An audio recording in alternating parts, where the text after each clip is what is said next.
horreur, paranormale et meurtre pour mon 22e épisode, je crois. Pour mon 22e épisode, je reçois pour la 3e fois ma blonde, Maggie Desranleau, ma chroniqueuse préférée à l'émission. Allô?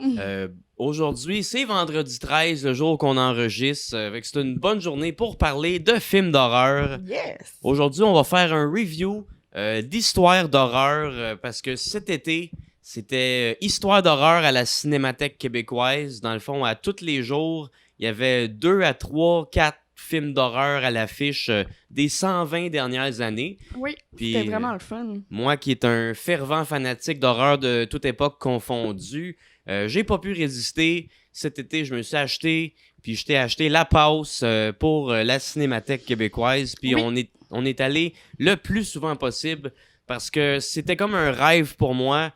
Autant il y avait des vieux classiques que jamais j'aurais pensé voir sur grand écran qui m'a fait plaisir d'aller voir.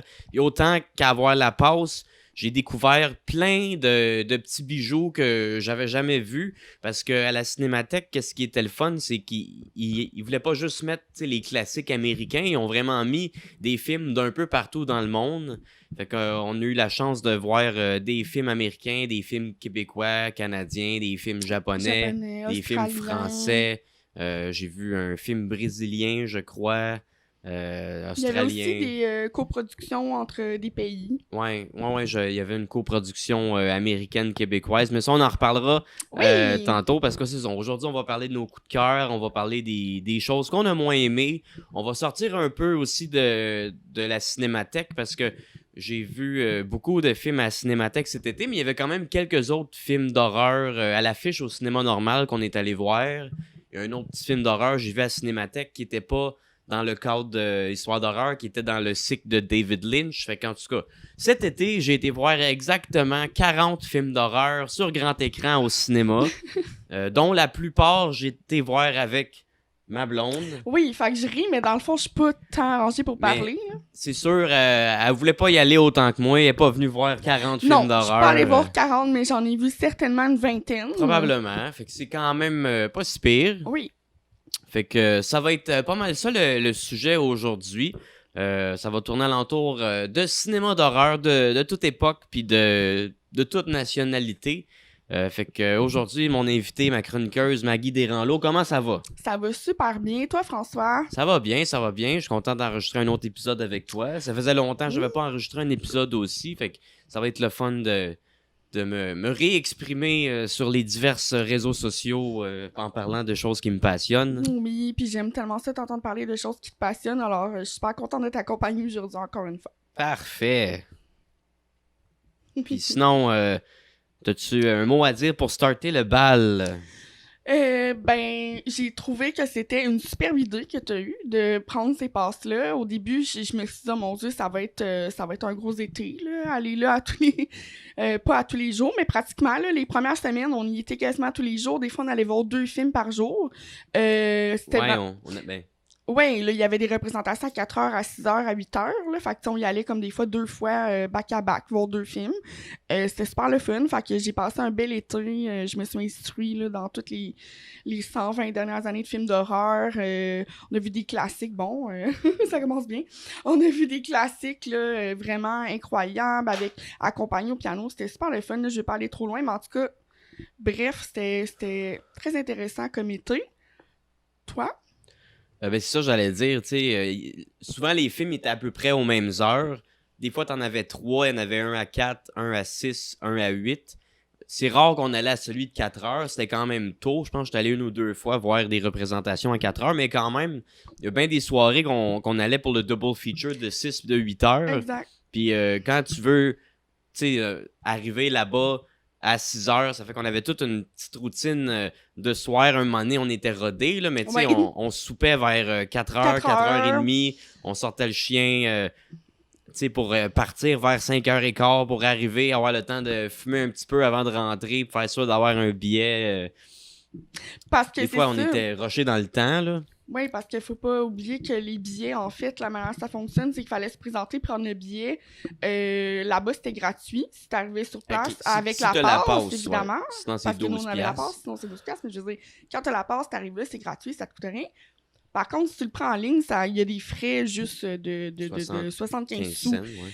Fait que si t'es réserves d'avance, c'est bien, mais si t'arrives là, à la dernière minute, tu prends tes billets, ça se peut que t'aies pas de place, ça se peut. Mais ça nous est pas arrivé. On était Il y a chanceux une fois que ça a failli arriver. qu'on était en ligne d'attente s'il y avait des places qui se libéraient, des gens qui venaient pas. Mais c'était pour une représentation, pour un film, là, je veux Mais dire. tu peux le dire. C'était pour The Shining. The Shining, c'est le seul que j'ai vu cet été que c'était sold out à l'avance. Quand on est arrivé à l'avance, ils nous ont dit c'est déjà sold out. On était surpris. Ils ont dit, OK, vous pouvez revenir. Il va y avoir une ligne d'attente. Là, si jamais des gens qui se présentent pas, vous allez avoir peut-être la possibilité de rentrer. Fait qu'on a fait, on va y aller, on va attendre. Puis là, finalement... Mais toi, ça te tentait pas ben. Non, mais on l'a fait quand même. Puis une bonne chance parce qu'on a eu des places. Ce qu'ils ont fait, c'est que à l'arrière, il y avait des bancs. Des tabourets. Des tabourets, là. Des tabourets hauts pour le staff. Puis là, ils ont décidé de utiliser ces tabourets-là pour les gens qui veulent aller voir le film. Le staff était assis à terre dans l'allée, juste pour vous dire. C'était plein à craquer, mais ça valait la peine. The Shining, c'est un chef-d'œuvre. The Shining, c'est vraiment un film fait pour le grand écran, là, tu sais, juste scène... le paysage nordique de l'hôtel, où au début, tu sais, quand il y a les shots qui s'en viennent en char, puis t'as des shots, tu sais, dans ce temps-là, c'est filmé avec un hélicoptère. Avec un hélicoptère, oui. Puis là, tu vois les montagnes, la forêt... c'est vraiment un film fait pour le grand écran, puis la face à Jack Nicholson dans le cadrage de porte en train d'arracher avec la hache, tu sais, c'est... Exact, pas juste ça, la fameuse scène de sang, là, du corridor en sang, là, c'est vraiment incroyable sur grand écran, là. Ouais. Fait que c'est ça. Ça, c'était pas mal le seul. Sinon, on n'est pas allé pour Jaws, parce que je l'ai déjà vu sur grand écran, Jaws, fait que j'étais moins... pressé d'y aller, mais je pense peut-être Jaws aussi c'est un autre que peut-être que c'était sold out à l'avance. Je me dis Kubrick puis Steven Spielberg, c'est deux grands réalisateurs qui attirent vraiment beaucoup de monde là. Mm-hmm. Exact. Fait que mais on n'a pas eu la chance de pouvoir le voir celui-là, mais c'est pas grave, on en a vu plein d'autres dont toi t'en as vu 40 là. Mais comme je dis Jaws, je l'avais vu pendant la pandémie. Pendant la pandémie, tous les tournages étaient arrêtés. Puis là, il y avait des vrais cinémas qui avaient commencé à faire des représentations avec des vieux films. Puis j'avais été avec mon ami Sacha Dufault. J'avais été voir Jaws. Puis sur grand écran, c'était amazing. Là, vraiment, je l'ai vu souvent ce film-là. Puis je l'ai redécouvert comme si c'était la première fois que je l'écoutais. C'est vraiment ça aussi. C'est un film qui est fait pour regarder sur un grand écran. Là. Puis ça aussi, une petite parenthèse, pendant la représentation de Jaws au cinéma, il y avait un vieux fucké qui était assis juste dans rangée en avant de nous autres. Puis tout le long du film, il me regardait au travers la craque entre les deux bancs. Il me regardait, puis il avait l'air obsédé sexuellement avec moi. Pour vrai, genre... C'était pas le requin qui me faisait peur quand j'étais allé voir Jaws, c'était vraiment un autre prédateur. Il me regardait dans la craque puis il faisait comme... Oh my god, t'es sérieux? Puis Sacha, il était vraiment mal à l'aise puis il voulait dire de quoi, mais en même temps, c'est un vieux monsieur, il avait l'air pas en santé. T'sais, on dirait qu'on n'ose pas dire à quelqu'un qui est sur le bord de crever d'être correct, mais en même temps, c'était un petit peu... Je me sentais agressé. Mais là, oui. Puis je pense qu'il se masturbait en me regardant. Ah, t'es pas sérieux. Je pense vraiment qu'il se masturbait en me regardant. Puis pendant le film, il s'est levé 2 fois pour aller aux toilettes. Je pense qu'il voulait s'essuyer. Ah, c'est terrible. Ok, mais si je me rappelle, vous me l'aviez conté, cette histoire-là. Je me rappelais pas que c'était pendant la représentation de Jaws. Ouais. Mais wow, ok, c'est toute une histoire. C'est dégueulasse. Ben oui, c'est... Ouais, sur cette belle parenthèse. C'est choquant. Mais c'est ça. C'est ça qui arrive quand t'es beau. Oh là là. Belle parenthèse. C'est esclave de sa beauté. Non, victime de sa beauté. Ouais, c'est plus ça. Plus victime de sa beauté, comme dit-il. Ouais. Fait qu'on va revenir à notre été d'horreur pour essayer Oui. d'oublier ce cauchemar. Dans le fond, je suis allé vraiment, vraiment, vraiment souvent. J'ai des coups de cœur, j'ai des découvertes, j'ai des choses que j'ai moins aimées. Mais je vais commencer avec toi. Tu sais, parmi tous ceux que je t'ai emmené voir, il y en a que tu avais sûrement déjà vu, il y en a que tu as découvert. Oui. Fait que, tu sais, t'as-tu des coups de cœur? T'en as-tu que t'as vraiment pas aimé? Ou il y en a-tu, tu sais, que t'avais déjà vu, mais que t'as comme redécouvert l'amour pour en le voyant sur grand écran avec tu sais, des réactions collectives? Moi, c'est ça que j'aime du cinéma. C'est qu'il y a un public qui réagit aux jokes, aux moments gore, à la violence. Oui, puis ce qui est le fun, c'est que c'est comme toujours un peu exagéré dans le sens où c'est overreact souvent dans le cinéma, là, fait que c'est vraiment le fun. Justement, là, ça rajoute au tout. Oui, j'ai un coup de cœur. Ben, j'en ai plusieurs, mais en fait, un particulièrement que j'avais jamais vu. C'est un film... un film français, en fait, une production de France, je crois. Ça s'appelle, ben moi, je vais le dire en anglais, là, Eyes Without a Face.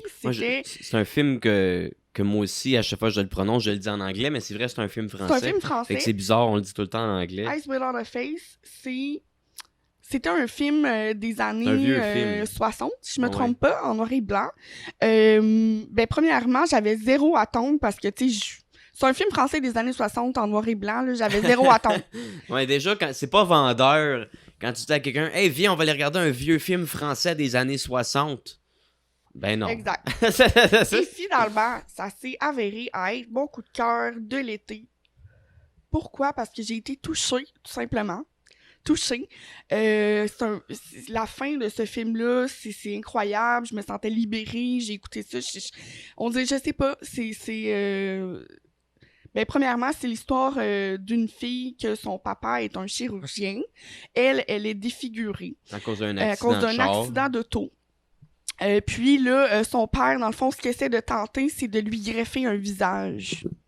Donc, lui, ce qu'il fait, c'est qu'il kidnappe des gens, jeunes femmes, des belles jeunes femmes, et essaye de faire une transplantation de visage. Mais ça fonctionne pas, parce que sa fille, en fait, est pas capable de garder, là. Ça finit toujours par cicatriser mal. Exact, par pourrir, elle devient vraiment défigurée. Donc, finalement, ça fonctionne vraiment pas. Fait qu'elle porte un masque, toujours un masque blanc, seulement les yeux. Donc... Parlant du masque... Oui. Ah oui, c'est vrai, parenthèse. J'avais vu ça passer dans mon feed Facebook de groupe de films d'horreur que je suis. Ça a l'air que le masque de Eyes Without a Face, c'était l'inspiration pour John Carpenter quand il a créé le masque de Michael Myers. Exact. Fait que c'est fou quand même que ça vient de ce film-là, tu sais. Fait que c'est ça, elle porte un masque blanc qui a pas d'expression, qu'on voit seulement ses yeux. Puis, pour cacher son visage, son pauvre visage meurtri. Donc là, finalement, puis aussi, qu'est-ce qui arrive, c'est que son père, qui est un chirurgien assez fou, on va se le dire, parce que pour qu'il kidnappe des jeunes femmes puis qu'il essaie de transplanter leur visage, puis on s'entend que c'est parce qu'il les tue, là, s'il fait ça, là, il les kidnappe, ils disparaissent, ils meurent, là, ces jeunes femmes-là. Ben, c'est qu'il faisait ça aussi, mais il faisait des tests avec des animaux. Donc, il y avait tous les chiens, dans le fond, errants, se ramassaient chez eux. Fait qu'il y avait plein de chiens, plein d'animaux, des poules, des oiseaux, plein de choses, puis il faisait des tests comme ça de... plein de sortes de tests, là. C'était un peu comme un Dr. Frankenstein. J'avoue que j'ai pas compris c'était quoi les expériences qu'il faisait avec les chiens. Je sais pas, mais ça Toi rajoutait... non plus, t'as pas compris. Ben, en fait, moi, j'avais l'impression qu'il essayait, genre, de... Pas créer la vie, mais je sais pas comment expliquer ça. J'ai l'impression qu'il testait des choses sur les chiens, peut-être avant de le faire sur sa fille. Je sais pas. J'avoue que les chiens, c'était... Moi, ça m'a quand même touché dans le sens où il faisait des tests sur des animaux, là, puis plein d'animaux, puis il capturait plein d'animaux, puis il avait pas l'air de temps s'en occuper, là. Il était tout le temps dans le chenil en train de japper, puis il avait vraiment pas l'air de s'en occuper. Fait que bref, puis là, ben, tout ça pour dire que, là, je vais dévoiler, là, la fin, là, mais c'est parce que c'est ce qui m'a le plus touché. Finalement, la jeune fille décide à la fin de ben, elle libère la jeune femme qui a été kidnappée, puis avant que le père fasse sa chirurgie, elle la libère, elle décide, elle se dit que ça fait aucun sens, puis elle décide d'aller libérer tous les oiseaux, les animaux, tous les chiens, puis quand elle libère les oiseaux, c'est comme si elle se libérait elle-même de son bourreau, qui était son propre père. Puis fait que je trouvais que c'était très touchant, puis j'ai vraiment aimé la métaphore avec tous les oiseaux qui s'envolent. J'ai trouvé ça super beau, puis je m'attendais zéro à ça. C'est Zéro. bien. Ouais. Je suis quand même content parce que moi, j'aime beaucoup l'horreur gothique, l'horreur en noir et blanc, puis je t'en fais découvrir. Puis je suis quand même content que ton coup de cœur de tout qu'est-ce que tu as vu cet été, c'était un film en noir et blanc. Là. Ça veut dire que tu t'ouvres quand même beaucoup l'esprit. Là. Mais oui, mais c'est sûr, là, c'est parce que c'est intéressant. Puis c'est aussi le fait de se dire, c'est qu'est-ce qu'ils ont fait à ce moment-là avec les moyens qu'ils avaient dans ces années-là, puis qu'ils ont réussi à faire, parce qu'on s'entend que la scène qui fait La chaîne de la chirurgie, la scène de la les chirurgie, effets là, les spéciaux effets sont spéciaux sont réussis. super. C'est pour un film des années 60, c'est du gros gore. Là. On voyait pas ça dans le temps. Tu sais, mettons, même dans Psycho de 1960, qui est le premier slasher, on voit rien. Là. L'affaire la plus dégueulasse, tu vois, c'est le cadavre de Mrs. Bates qui est toute ratatiner. C'est ça. Mais sinon, tu vois jamais stabber la fille vraiment. Tu Il n'y a vois pas de gore. C'est ça. C'était du gros gore pour dans ce temps-là. Là. Exact. C'était super bien fait. Ça m'a vraiment surpris la scène de la chirurgie. Là, Ouais. parce tu vois vraiment, il découpe la face, puis il la l'arrache. retire, puis c'était vraiment bon. Ouais, fait que j'ai vraiment aimé ça, puis sinon, ça me fait penser vite fait à un film que il m'est resté dans la tête longtemps, ce film-là, puis encore aujourd'hui, on en parle un peu, parce que, en fait, ça concerne les animaux, c'est Baxter. Baxter, ouais. C'est l'histoire, en fait, d'un... Ça C'est se passe... une de mes grosses découvertes de cet été. Là.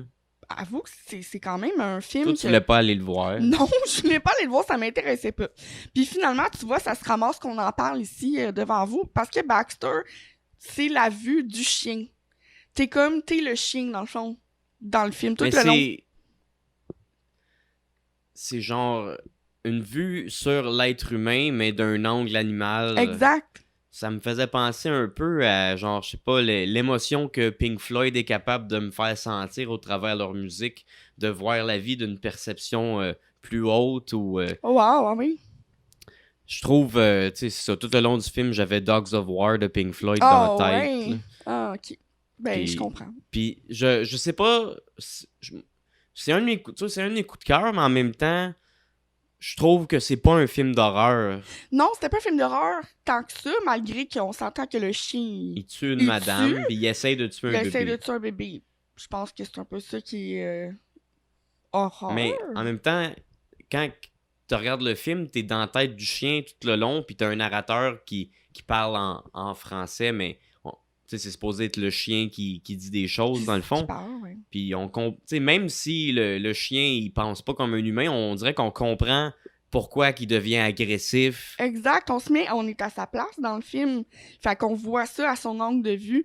Puis c'est fou parce que les chiens, ils sentent nos odeurs, notre odeur, puis c'est comme ça qu'ils nous perçoivent, puis qu'ils nous captent, puis qu'ils nous... Tu sais, moi, c'est un peu comme ça que, là, tu voyais vraiment sa perception de l'être humain, puis c'était vraiment spécial à voir que ça venait de la tête d'un chien, tu sais. Puis là, après ça, on dirait que je regarde plus les chiens de la même manière, Ouais. parce que là, je me dis peut-être qu'il me sent, puis il aime pas mon odeur, ou peut-être que, tu sais, dans le fond, je sais pas, je lui donne pas une bonne impression. Je sais pas si c'est rendu, je pense à ça, même avec mes chats. Oui, ça m'a fait full réfléchir, ce film-là. Ouais, ben en sortant de là, je me disais, coudonc, tu penses que mon chien il m'aime pour de vrai ou. Ou c'est juste pour se faire nourrir. Ouais, c'est ça. Mais non, mon chien, je sais qu'il m'aime pour de Ben vrai. là. oui. Ça paraît en crise, Ouais, juste oui. quand je m'en vais. Ouais, il te cherche partout dans la maison. Moi, je suis là, je le garde, tu sais, puis Jake est là, puis il se promène dans la maison, puis il cherche François, tu sais. Ça fait vraiment... c'est cute. Fait que non, c'est ça. Baxter, c'était vraiment un film, aussi une belle découverte. C'était un film doux, ça, donc. Français. C'est un film français Ah aussi. oui, c'est un film français. Ah oui, c'est vrai. C'est vrai, il parlait en français. Puis tu vois, ces 2 soirs-là, je m'en rappelle, on était allé voir des double features, justement. Mhm. Là, on a parlé d'Eyes Without a Face. Je m'en rappelle, ce soir-là, c'était Eyes Without a Face. Puis après ça, c'était The Thing de John Carpenter. Wow. Découverte. Puis ça, je m'en rappelle. Tu sais, pour ceux qui connaissent l'horreur, The Thing, c'est vraiment The Thing to watch in horror movie. Là. Tu tripes sur le gore des années 80, les effets spéciaux à la main. C'est juste ça. Là.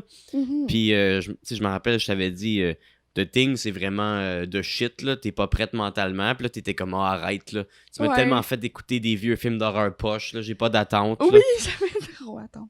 Puis finalement, tu sais, ça te saute d'en face. Là. Ah non, c'était vraiment un bon film. Puis c'était avec Russell Crowe, right? Quand il est jeune. Ouais. Tabarouette en bel homme, quand même, on va se le dire, là. Je trouvais que, vite fait, tu sais, t'avais les cheveux longs, là. Tu sais, toi aussi, t'as une grosse barbe, là. Je trouve que vous aviez un petite ressemblance. En tout cas, bref. Fait que Russell Crowe, quand il était jeune, avec les cheveux longs, la barbe, c'était super cool. J'ai adoré ça. Au début, je comprenais trop pas l'histoire des... Tu sais, comme... Ben, Le chien, ils veulent pourquoi, tuer le chien, les Norvégiens. Moi, je comprenais pas. Puis là, j'étais là, mais voyons, qu'est-ce qu'ils font, les animaux? Il y avait un petit rapport, je trouve, entre les deux films ce soir-là, avec le chien. Je sais pas si c'était un concept... tu sais, le docteur dans Eyes Without a Face... qui fait des expériences sur le chien, puis après ça, The Thing avec le chien. Avec le chien, c'est The Thing. Fait que, ouais, c'était une belle soirée, un beau double feature qu'on a eu cette soirée-là. J'ai adoré les deux films. The Thing, tu sais, c'est... Autant, genre, les effets spéciaux sont wow, les acteurs sont vraiment bons, puis l'histoire est vraiment bien écrite parce que tu finis qu'à paranoïer avec les personnages parce que tu peux pas truster personne. Non. N'importe qui peut être The Thing. Who is The Thing? C'est ça. Puis ils sont pris dans la neige, en plein milieu de nulle part. Genre incroyable. Avec une bébite extraterrestre qui peut se transformer en n'importe qui, puis qui mange. Je trouve c'est vraiment, vraiment bien écrit. C'est un remake d'un vieux film en noir et blanc des années 50, justement, qui était à l'affiche la première journée d'Histoire d'horreur, qu'on n'avait pas pu aller le voir, je pense, parce qu'on était au camp. Mais je trouve... Tu sais, c'est rare, je trouve qu'un remake est meilleur que la version originale, mais John Carpenter, il a tellement amené l'histoire de The Thing from Another World ailleurs que c'est vraiment un film supérieur à la version originale des années 50. Puis il a amené un aspect différent parce que la bébite, elle peut shapeshifter en n'importe quoi qu'elle mange, qui est un élément qu'il n'y a pas dans la vieille version. Fait que ça rend le film encore plus... Ça ajoute de quoi au film qui est... justement, tu paranoïes avec les personnages. Puis pour les effets spéciaux faits tout en latex, tu peux... Ça rend la création des artistes des make-up effects... ils peuvent aller vraiment loin, faire des bébites à la Lovecraft qui shapeshift puis qui se mélangent avec des atomes. Puis ça donne... la création était vraiment lousse. C'est un vraiment, vraiment bon film. Là. Ouais, puis la créature... Je suis content de l'avoir vu sur grand écran. Ouais, la créature est vraiment bien faite. Ça m'a super impressionné, là, dans le fond, le make-up et tout. Là, Wow! Avant le CGI, en fait, là, c'était vraiment... Dans ces années-là, je trouve que c'était là que c'était le fun de voir les bébites puis tout dans ce temps-là. Je trouve ça plus... Je trouvais qu'il y avait beaucoup plus de travail. Ben, pas beaucoup plus, non, c'est pas vrai. C'est deux travails complètement différents. Fait que je trouve que... Mais je sais pas physiquement, le fait de le faire, vraiment créer la bébite puis tout, je trouve ça incroyable. Ouais. Puis quand on est allé voir Baxter, je me rappelle le double feature, c'était Baxter genre à 6h ou 6h15, tu sais, des fois ça variait. Là. Puis à 8h, c'était... Je me rappelle. C'était Carnival of Souls. Oh oui, mais, oui. Ça c'est un film que j'aime vraiment beaucoup. Je trouve pour un film d'horreur en noir et blanc, c'est vraiment, tu sais, c'est short and sweet, puis c'est parfait. L'histoire est lugubre, c'est gothique. Tu sais, les fantômes qui dansent dans le carnaval des souls, c'est bon. Ouais. Mais j'étais tellement, genre, amazed par Baxter qui venait de jouer qu'on dirait que j'étais moins dedans pour Carnival of Souls. Je trouve des fois la cinémathèque, les double features, ils faisaient pas de sens. J'aurais mis Carnival of Souls à 6h, puis Baxter à 8h. Ouais. Moi, c'est ça que j'aurais fait. Ou des fois, j'aurais fait même des thématiques. Tu sais, le soir, mettons, tu mets Dracula avec Bela Lugosi, puis Frankenstein avec Boris Karloff le même soir. C'est un bon double feature. Ah ouais. Ou tu mets Frankenstein, puis Bride of Frankenstein. Un après l'autre. Ça, c'est quelque chose... tu sais, ils n'ont pas mis aucune suite de aucun film. Puis je trouve, comme genre Frankenstein, puis Bride of Frankenstein, ça se complémente. Je trouve que tu peux pas écouter Frankenstein sans écouter Bride of Frankenstein après, quasiment. Exact. Parce que ça... T'sais, il manque une grosse partie à l'histoire si t'écoutes juste le premier. Là. Ouais. Oui. C'est deux super bons films. Mais touchants. j'étais allé Pour moi, voir, je trouve. j'étais allé voir Frankenstein au cinéma, puis c'était sa coche. C'est quand même un de mes films d'horreur en noir et blanc préférés. C'est pas mon film d'horreur en noir et blanc préféré. C'est ton film d'horreur préféré. Puis, tu sais, la Bride aussi, Bride of Frankenstein. Mais ça, c'était... Ouais, Bride of Frankenstein, il était pas à l'affiche. Non, mais je veux dire, c'est un super bon film aussi. Là. La suite est super bonne. Ça, c'est des belles découvertes que tu m'as fait faire d'ailleurs. Les Universal Monsters. Oui. Ouais, vraiment, des belles découvertes. Puis on a vu Dracula avec Bela Lugosi oui. à la Cinémathèque en noir et blanc. Là, c'est de 1931. C'est sorti la même année. Frankenstein puis Dracula de Universal Studios, c'est 1931. OK. Puis Dracula, j'étais content parce que à Cinémathèque, des fois, le monde applaudisse à la fin. Des fois, ils applaudissent pas, mais ça veut pas nécessairement dire que le film était pas bon. Mais j'étais content à la fin de Dracula, le monde a applaudi à la fin. Ça veut dire que le film les a assez captivés du début à la fin. Oui, la performance de Bela est tellement ouais, ben Bela, puis amazing. Moi, c'est pas... Genre, j'adore Bela Lugosi, c'est son meilleur rôle, Dracula. C'est lui le meilleur Dracula, tant qu'à moi. Mais dans le film Dracula... moi je trouve c'est Dwight Frye qui joue le rôle de Renfield. Moi je trouve qu'il vole vraiment le show à Bela Lugosi. Puis lui aussi, je pense Renfield c'est son meilleur rôle. Je l'ai vu je l'aime dans tout ce qu'il fait. Il fait Fritz dans Frankenstein, justement le bras droit au docteur. Oui. Mais vraiment dans Dracula, il joue Renfield avec brio puis il vole le show à Bela Lugosi, je trouve. T'as tout à fait raison, il a vraiment fait une belle performance, effectivement. Je trouve que c'est un acteur underrated du Monster Club. Là. Un peu, ouais. Ouais.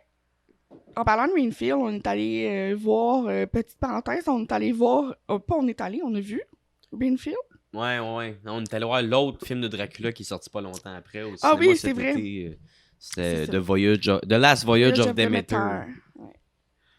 Ouais. Mais là, tu voulais parler de Renfield. Ouais, ben en fait, moi, je vais avouer quelque chose aujourd'hui. Moi, en fait, l'acteur qui fait Renfield dans le film de cette année qui est sorti, c'est... voyons, son nom. Il me semble les deux, ils s'appellent Nick. Ah oui, c'est Nicolas Cage. Non, ça, c'est Dracula. C'est dans Dracula, mais Renfield, c'est Nick, c'est un autre acteur. Oui. Mais celui qui joue Dracula... celui qui joue Dracula, en fait, dans Renfield, c'est Nicolas Cage. Nicolas Cage, moi, j'ai toujours pas apprécié cet acteur. J'ai toujours ri. Puis là, pour la première fois, là j'ai trouvé que c'était écœurant.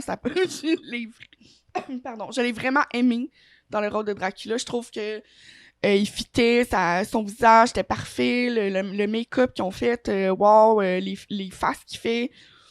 En tout cas, il m'a fait penser à quand ils refont la scène de Bela Lugosi là, en noir et blanc, ils le refont dedans. Ouais. Wow. Au début, quand ils montrent comment il a rencontré Renfield. Oui. C'est un petit peu, dans le fond...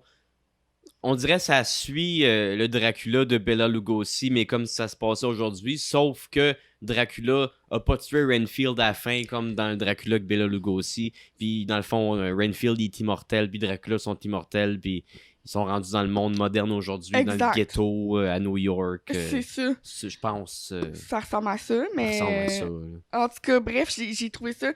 J'ai vraiment aimé la performance de Nicolas Cage. J'ai été super surprise. J'ai adoré ça. Puis celui qui fait Renfield aussi, d'ailleurs, était super bon, mais. Mais tu vois, quand j'ai vu l'annonce, on dirait la première fois, puis là, il monte Nick Cage en Dracula.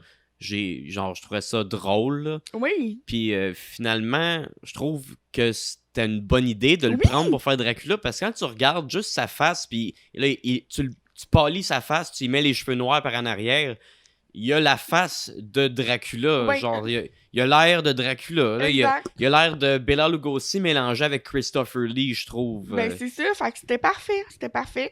Fait que ça m'a fait aimer Nicolas Cage. C'est ça que j'ai avoué aujourd'hui. C'était... Tu sais, moi, je m'attendais à une comédie d'horreur, puis c'était quasiment plus un film d'action que d'autres choses. Moi, je me doutais que ça allait être full action parce que Nicolas Cage était là.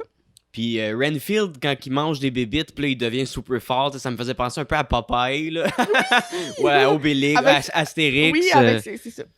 Papa avec ses épinards, c'était vrai de ça, là. Il mangeait une bébite, plus la bébite était grosse, plus que ça donnait des powers, puis là, il en gardait même des, tu sais, comme, des plus powerful, là, comme pour plus tard au cas où qu'il y en ait besoin. Puis il se faisait un petit pocket, là, avec ses petites bébites. C'était vraiment cute à voir. Non. Moi, tu sais, cet été, ça, on l'a pas vu au cinéma, on l'a écouté quand il est sorti sur Prime, parce que je me rappelle quand on est venu pour aller le voir au cinéma, il était déjà plus au cinéma. Exact. Mais cet été, j'ai quand même vu 3 films de Dracula au cinéma. Tu sais, on est allé voir Bela Lugosi 1931. Là, mon Dracula préféré. Sinon, j'ai vu à la Cinémathèque, j'ai vu le Dracula de Coppola de 1991. Oui, moi, je l'ai pas vu celui-là. Que j'avais vu quand même quelques fois, mais on dirait que je l'ai découvert comme... J'ai vraiment découvert pourquoi les gens aimaient autant ce film-là, parce que, genre, on dirait que chaque fois que je l'ai regardé, je le regardais un petit peu, pas avec mépris, mais avec, tu sais, ma mentalité, j'aime mieux l'horreur old school, tu sais, ça, c'est comme trop moderne, c'est pas mon Dracula préféré, of course, mais c'est, je trouve... Ils ont vraiment bien fait ça pour re-rendre Dracula épeurant. Tu sais, pour les années 90, Dracula, c'est un vieux monstre déjà, tu sais. Puis, on s'entend, Dracula avec Bela Lugosi, c'est pas épeurant comme film. Mais je trouve que dans celui-là, ils ont vraiment réussi à, tu sais, montrer à quel point Dracula, c'est un être puissant, puis extrêmement méchant, puis en même temps extrêmement sensuel. C'est le Dracula de Coppola, il est sensuel au bout. Là. Il y a des scènes justement avec Mina ou des scènes avec l'autre, Lucy. Puis Dracula, il est en chess. Puis je trouve que c'est le fun parce que il y a plein. Comme dans le livre, Dracula a plein d'apparences dans ce film-là, contrairement. Bela Lugosi, un moment donné, il se transforme en chauve-souris, mais on le voit pas se transformer en chauve-souris. Non. Parce que je pense que c'est juste à partir de Son of Dracula, le 3e, que là, la technologie était assez poussée pour faire qu'un vampire se transforme en chauve-souris sur l'écran. Mais sinon, tu sais, dans le film de Coppola, Dracula, il y a sa forme jeune homme séduisant. Sinon, il y a sa forme vieil homme vraiment creepy puis malaisant. Il y a sa forme monstrueuse qui ressemble à un genre de loup-garou. Il y a une autre forme monstrueuse où ce qui ressemble à un genre de démon chauve-souris. Sinon, il y a sa forme brouillard. Il y a sa forme quand il se transforme en horde de rats. C'est... Puis... Mon Dieu, ça m'intéresse. Je suis... Puis la façon que le film est fait, je trouve qu'il y a des bouts vraiment épeurants, là.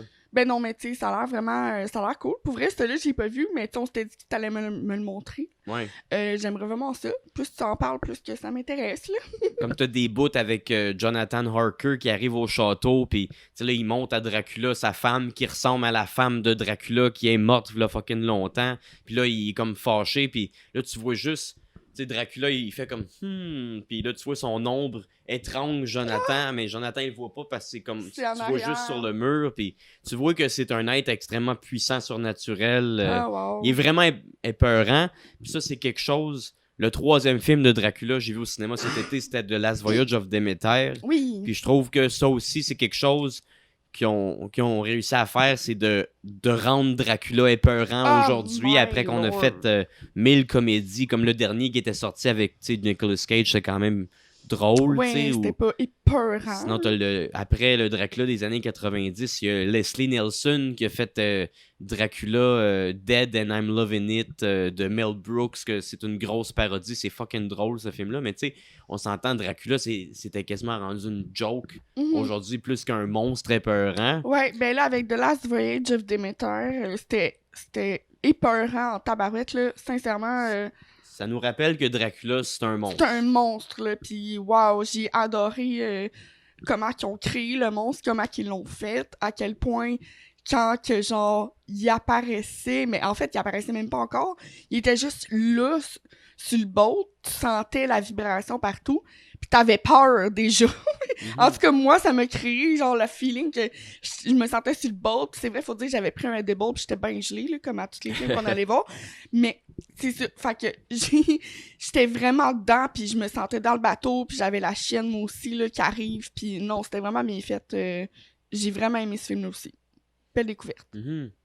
Puis ce que j'ai trouvé le fun, c'est que c'est un passage, tu sais, Dracula sur le bateau qui traverse pour partir de la Transylvanie pour arriver à Londres. Ouais. Tu sais, c'est un passage qu'il y a dans toutes les versions de Dracula, mais c'est un passage tellement court. Puis pourtant... Puis on n'en parle pas. Pourtant, c'est sur le bateau que dans l'histoire, il tue le plus de monde. Parce qu'il tue tout. Puis c'est un passage qu'on passe extrêmement vite. Même dans le livre, je pense que c'est juste un chapitre, tu sais. Puis là, ils ont fait un film de genre 2 heures, 2 heures et demie. 2 heures et quelques, basé sur un chapitre dans le livre. Juste ça, ça c'est le journal de bord du capitaine. Exact, ouais, c'est ça. En fait, c'est que ça commence que le bateau, il accoste, puis là, ben, il trouve le journal de bord du capitaine, et là, voilà, on tombe dans l'histoire. Donc, c'est ça. C'est le fun, parce qu'ils en ont fait en crise des versions de Dracula, puis tu sais, on la connaît, la première partie de l'histoire, quand il est en Transylvanie, puis Jonathan ou Renfield, tout dépendant de la version, vient sur sa terre pour le rencontrer, pour signer des papiers, puis là, finalement, il devient l'esclave de Dracula. Puis après ça, Dracula traverse, il prend le Déméter pour se rendre à Londres. Puis là, on la connaît, l'histoire à Londres, où il essaye de charmer Lucy, puis il tue... non, il essaie de charmer Mina, puis il tue Lucy, puis là, t'as Van Helsing qui arrive pour tenter de le détruire. Puis, tu sais, on l'a entendu 1000 fois, cette histoire-là, mais là, de vraiment nous raconter qu'est-ce qui s'est passé sur le bateau pendant le voyage, je trouve que c'était vraiment le fun. Moi, j'aime Dracula, puis c'était à la place de nous donner du déjà vu encore. Je trouve que ça, c'était vraiment, vraiment bon. J'ai plus aimé The Last Voyage of Demeter que Renfield. Ben oui, moi aussi. J'ai aimé les deux, là, mais tu sais, c'est ça. Mais L'autre, c'était pas le même type de film du tout. pas en tout, là. Un, c'était super horreur. Genre, l'autre, c'était plus action, en fait. Action-comédie. Là. Comédie, c'est ça. Mais j'aurais pris plus de comédie. Je trouve que c'était plus action quasiment que comédie. Ben moi, je suis une fille qui aime bien les films d'action aussi. Donc moi, j'ai été bien servie. Sincèrement, j'ai trouvé ça super bon. Je trouve que c'était parfait. Comme d'autres. Mais sinon, pour revenir à l'été d'horreur, tu sais, c'est ça. Là, tu m'as parlé de ton coup de cœur. Y a-tu quelque chose que t'as moins aimé ou que t'as pas aimé? Sinon, je peux parler de mon coup de cœur aussi. Ben, c'est ça, j'allais dire. On n'a pas parlé du tien. En fait, on pourrait peut-être parler de ton coup de cœur. Tu vois, j'avais pensé que c'était Baxter au début, donc... Non, ça, c'est ma découverte. Ta découverte, pardon. Mon coup de cœur, c'était Le fantôme de l'opéra avec Lon Chaney de 1925. Puis là, c'était accompagné au piano. C'est ce que j'allais dire. Parce que c'est un vieux film d'horreur silencieux. Puis, tu sais, je l'ai vu souvent. C'est genre le premier monstre américain, si on veut. C'est vraiment un bon film d'horreur pour l'époque silencieux gothique. Puis, tu sais, quand t'écoutes un vieux film silencieux, il y a toujours une trame sonore qui va jouer pendant le film. Mais là, la trame sonore, c'était un vrai pianiste qui jouait live pour nous autres, puis qui suivait le courant de l'histoire pour jouer, puis il improvisait un peu. C'est ça, j'allais dire. Il improvisait au fur et à mesure, puis tu sais, comme juste la scène où il y a quelque chose... Le chandelier tombe. Fait que c'était vraiment parfait. J'avoue que moi aussi, c'est dans mes tops. C'était... T'sais, pour un film, j'ai vu souvent, on dirait que je l'ai écouté pour ça aussi, on dirait que je l'ai découvert pour la première fois, comment t'es supposé de l'écouter puis de le vivre. Ça rendait le film vraiment vivant pour un film dont toutes les personnes qui ont travaillé dessus sont mortes aujourd'hui. Ouais, ça, vraiment, c'était wow. Puis, tant qu'à moi, c'est le plus beau make-up de Lon Chaney, parce que Lon Chaney, il faisait tous ses propres make-up, puis c'est un des premiers make-up artists de l'univers des films d'horreur. Puis le fantôme de l'opéra, avec sa face un peu squelettique, c'est tellement déformé, un icône de l'horreur gothique. Oui. Je trouve que c'est son plus beau make-up, puis c'est ça, de voir ça avec un pianiste live qui était extrêmement talentueux. C'était une belle soirée, vraiment, vraiment belle soirée. Oui. Puis je pense qu'il y avait 2 films qu'on est allé voir ce soir-là. Oui. Je pense que le deuxième film, c'était An American Werewolf in London. Oui. Je pense. Je suis pas sûr, Ça mais je pense. Encore une fois, je vais avouer quelque chose. Moi qui n'aime pas les films de loup-garou. Ben justement, tu sais, je t'ai demandé c'était quoi que t'as le moins aimé. Je pense que c'était un film de loup-garou, justement. Oui, mais c'était pas lui. Non. C'était l'autre film de loup-garou. The Howling. Ah, c'est ça. Ah, bon, merci. T'as vraiment pas aimé The Howling? The Howling. Oh my lord. Moi, j'ai aimé ça, mais c'était moins bon que je m'attendais parce que dans le milieu de l'horreur, c'est souvent débattu que le meilleur film de loup-garou, c'est soit An American Werewolf in London ou The Howling. Puis moi, j'avais déjà vu An American Werewolf in London, fait que je m'attendais que The Howling, ça allait être aussi bon qu'An American Werewolf in London. Ok, bon. Puis c'était... Je pense que ce qui rend An American Werewolf in London fort, c'est le timing des punchs. Oui, puis pas juste ce qu'il n'y a ça. pas dans The Howling pantoute. Pas juste ça aussi, c'est la fameuse scène Ouais, où ce qui se transforme. de la Ils ont transformation. gagné un Oscar, je pense, pour cette scène-là. Oui, je confirme, ils ont gagné un Oscar pour la scène de transformation loup-garou. Puis ça, sincèrement, tu écoutes la scène, tu as mal. Tellement que c'est bien fait.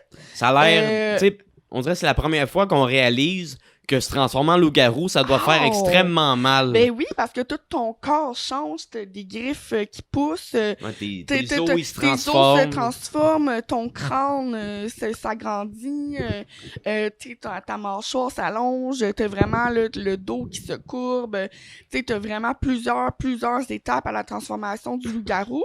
Puis là, ben, c'est ce qu'on voit justement avec An American Werewolf in London, puis les acteurs étaient très bons aussi. C'est un film des années 80, ça, right?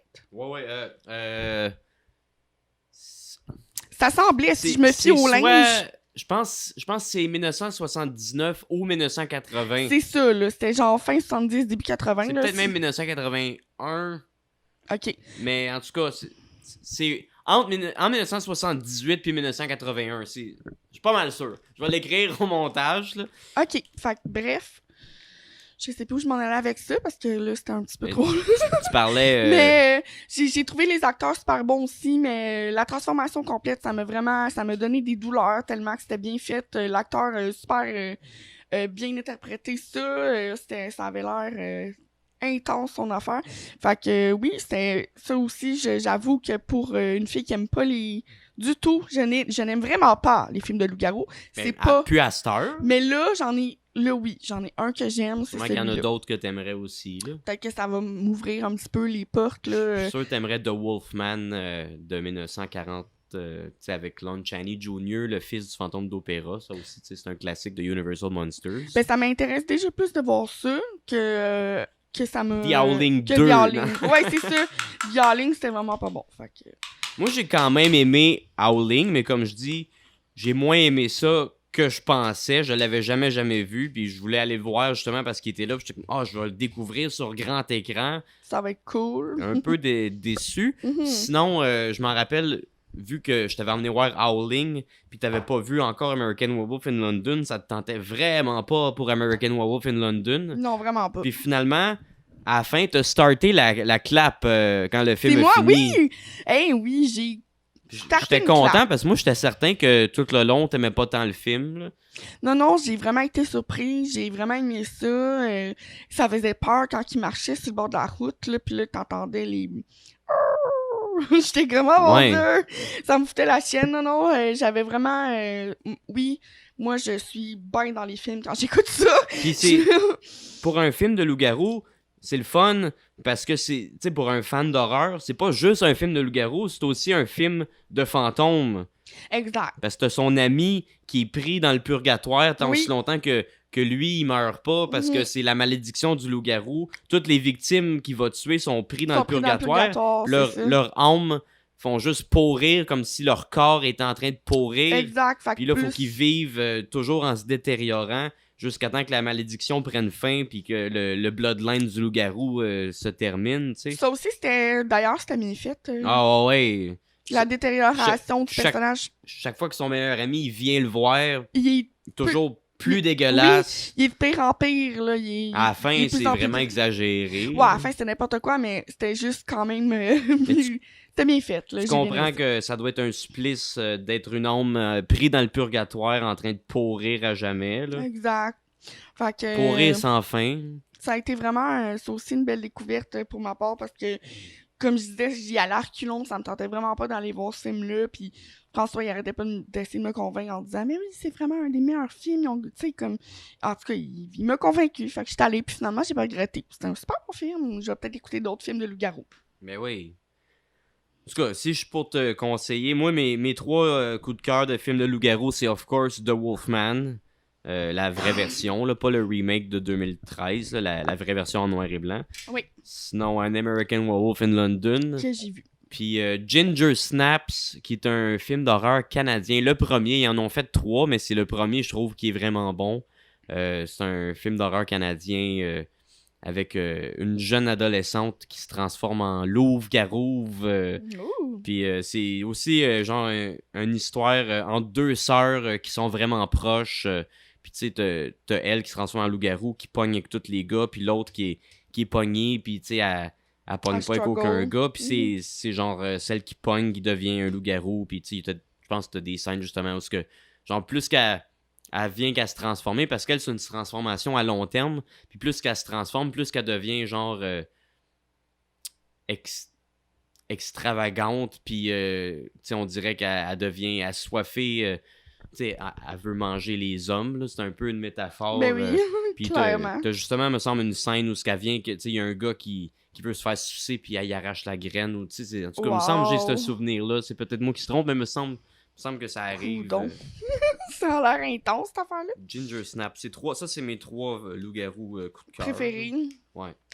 Ben, en parlant d'un autre film un film que j'ai aimé revoir sur grand écran, moi, je suis fan des films Saw, Décadence en français. J'ai écouté le premier qui est sorti en 2004 au cinéma. J'avais 16 ans, je me suis fait carter au cinéma pour aller écouter ce film-là. Puis là, ils l'ont mis à la cinémathèque un soir. Ils ont repassé ça, le premier. Donc, on est allé le voir. Puis moi, j'ai été excitée comme une petite fille qui rentre dans un magasin de jouets. J'ai trippé ma vie. Puis là, moi, là, dans le film, il y avait du monde. Je sais pas, là. Parce qu'on va se le dire, Dr. Gordon, là, il est drôle des fois là, dans sa misère. Il est pas bon acteur, là. On dirait que j'avais jamais réalisé que dans le premier Saw, sont tous pas bons acteurs. Ils sont pas bons acteurs. Ah, puis aussi. Le seul bon acteur, il est couché à terre, tu sais. Exact. C'est le seul acteur que j'ai vu dans d'autres films avant ce film-là. Moi non, exact, moi aussi. Là. Fait que les gens souvent riaient quand il y avait une scène sérieuse de Dr. Gordon qui souffre, par exemple. Puis là, moi, j'étais super offusquée parce que je comprenais pas pourquoi les gens riaient, parce que moi, c'est mon film préf de tous les temps, ça. Donc, c'est sûr que j'étais bien offusquée de ça. Mais finalement, tu vois, après coup, quand j'y repense, c'est vrai que Dr. Gordon, je me rappelle pas le nom de l'acteur, mais bref, le personnage Dr. Gordon, il est vraiment marrant, il est pas bon acteur. Il y a des soirs à Cinémathèque, je trouve, le public riait trop, puis des fois pour rien. Oui, aussi. Puis à ça, c'était exagéré. C'était exagéré, il y a même une fille qui riait beaucoup pour rien, qu'à un moment donné, elle a dit à un gars qui riait vraiment pour rien, genre, pourquoi tu ris? Oui, juste en avant de nous, pas même nous, on était comme, ah, c'est absurde. Fait que... Mais ça, c'était surtout au mois de juillet, parce qu'au mois d'août, j'ai pas pogné aucune crowd qui riait pour rien. Tout le monde riait aux bonnes places. Là. Ouais, c'était plus, effectivement, au mois de juillet. Au mois de juillet, les jeunes étaient énervés, je sais pas. Ouais, mais fait que ça a été une belle redécouverte sur grand écran. Le fait de le revoir sur grand écran, parce que ça fait 10 fois que je le vois, ce film-là, mais là... La première fois que je l'avais vu sur grand écran au cinéma, la 10e fois je le revois encore sur grand écran, c'était génial. Puis là, ce qui est le fun, c'est qu'ils ont sorti le 10 au cinéma. On peut en parler aussi, on vient d'aller le voir. On vient d'aller le voir au cinéma. Moi, il faut savoir là, qu'à chaque année qu'il sortait un Décadence, j'allais le voir au cinéma. Fait que je voulais continuer la tradition. Alors, je suis allée le voir, on est allé avec un de ses amis, avec mon chum François, un de ses amis. Ça a été mon coup de cœur de l'été. Ça, 10 est amazing.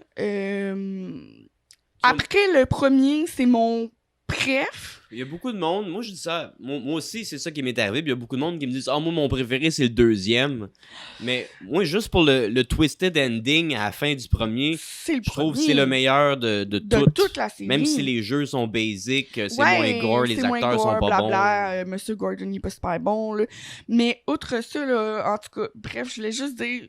Je veux pas trop en dire parce que ça fait pas longtemps que c'est sorti, mais c'est super bon, allez-y, allez Ouais. voir, c'est encore au cinéma en ce moment. Sinon, mec qui sortent, louez-le. Parce que ouais, moi j'y allais juste pour le gore. Puis, tu sais, on dirait que ça que c'était devenu un peu. On dirait que je trouvais que c'était plus bon, mais le gore était toujours le fun. Tu sais, depuis Saw 5 à peu près. Puis, j'y allais juste pour le gore. Puis finalement, c'est vraiment, vraiment bon. Puis moi aussi, c'est rendu mon deuxième Saw préféré. L'histoire est vraiment bonne. Puis il te montre Jigsaw d'un autre angle. Parce que oui, c'est un fucking maniaque. Mais c'est un psychopathe, mais tu le vois comme un héros quasiment dans celui-là, parce que les gens qui pognent comme victimes, c'est vraiment les pires êtres humains sur Terre. Ouais, moi, je voulais pas trop en dire. T'as de là. la satisfaction. Ouais, mais je dis pas c'est qui pogne, là. Non, mais c'est ça, bref. T'as de la satisfaction, Oui! tu sais. T'as de la satisfaction, pis tu sais, c'est ça, pis c'est comme à l'envers un peu, parce que c'est ça. T'es comme plus du side de Jigsaw que du side des victimes, là, ce qui est très rare dans cette série de films-là. Fait que non, c'est aller voir une belle découverte. Tu sais, quand tu te dis que c'est un dixième qui font de la même série, tu t'attends pas à grand-chose. Mais là, c'est à voir. Puis parlant de ça, quelque chose que j'ai envie de... Juste pour mettre des photos puis comparer au montage, quelque chose que je trouve drôle, moi j'ai toujours trouvé... L'acteur qui joue Dr. Gordon dans le premier ça, il m'a toujours fait penser à Réal Bossé. Puis là... Je trouve qu'il a l'air de Réal Bossé. Puis là, c'est toi, je pense, qui m'a dit ça. C'est ça, j'allais dire. Puis là, en plus, quand tu regardes ça, dans le 1, il joue avec un autre acteur qui est plus grand et mince. Il fait Adam. Lui, il fait Adam. Dans le fond, Adam, lui, me fait penser à Stéphane Crête. Fait que là, on se disait, s'il ferait un Saw québécois, Ça serait... ça serait, c'est ça serait Réal Bossé puis Stéphane Crête qui serait jouerait. enfermé dans la chambre. Oui. Puis là, ça va être drôle au montage. Ah là là, oui. Mais ouais, fait que c'est ça. Dans le fond, y a les films que tu as eu du plaisir à revoir, pas nécessairement revoir sur grand écran, mais des films d'horreur que tu avais déjà vus sur une TV normale, que là tu as pu voir sur grand écran comme quand ils sont sortis au cinéma. Y a-tu d'autres que t'as trippé? Oui, on a parlé tantôt de Shining, vite fait. Moi, j'ai été super en retard sur ce film-là. La première fois que je l'ai vu, je pense que ça fait comme 1 an ou Oui, 2. Un an ou deux. Ah ouais. La première fois que j'ai vu The Shining, ça fait vraiment pas longtemps. Fait que moi, le meme en fait, Jack Nicholson. Jack Torrance dans la Jack neige. Torrance tout dans la gelé, là. neige. Qu'on froid. sort à chaque hiver. À chaque hiver, on sort qu'on dit, ah, il va faire moins 40, nanana. Bon.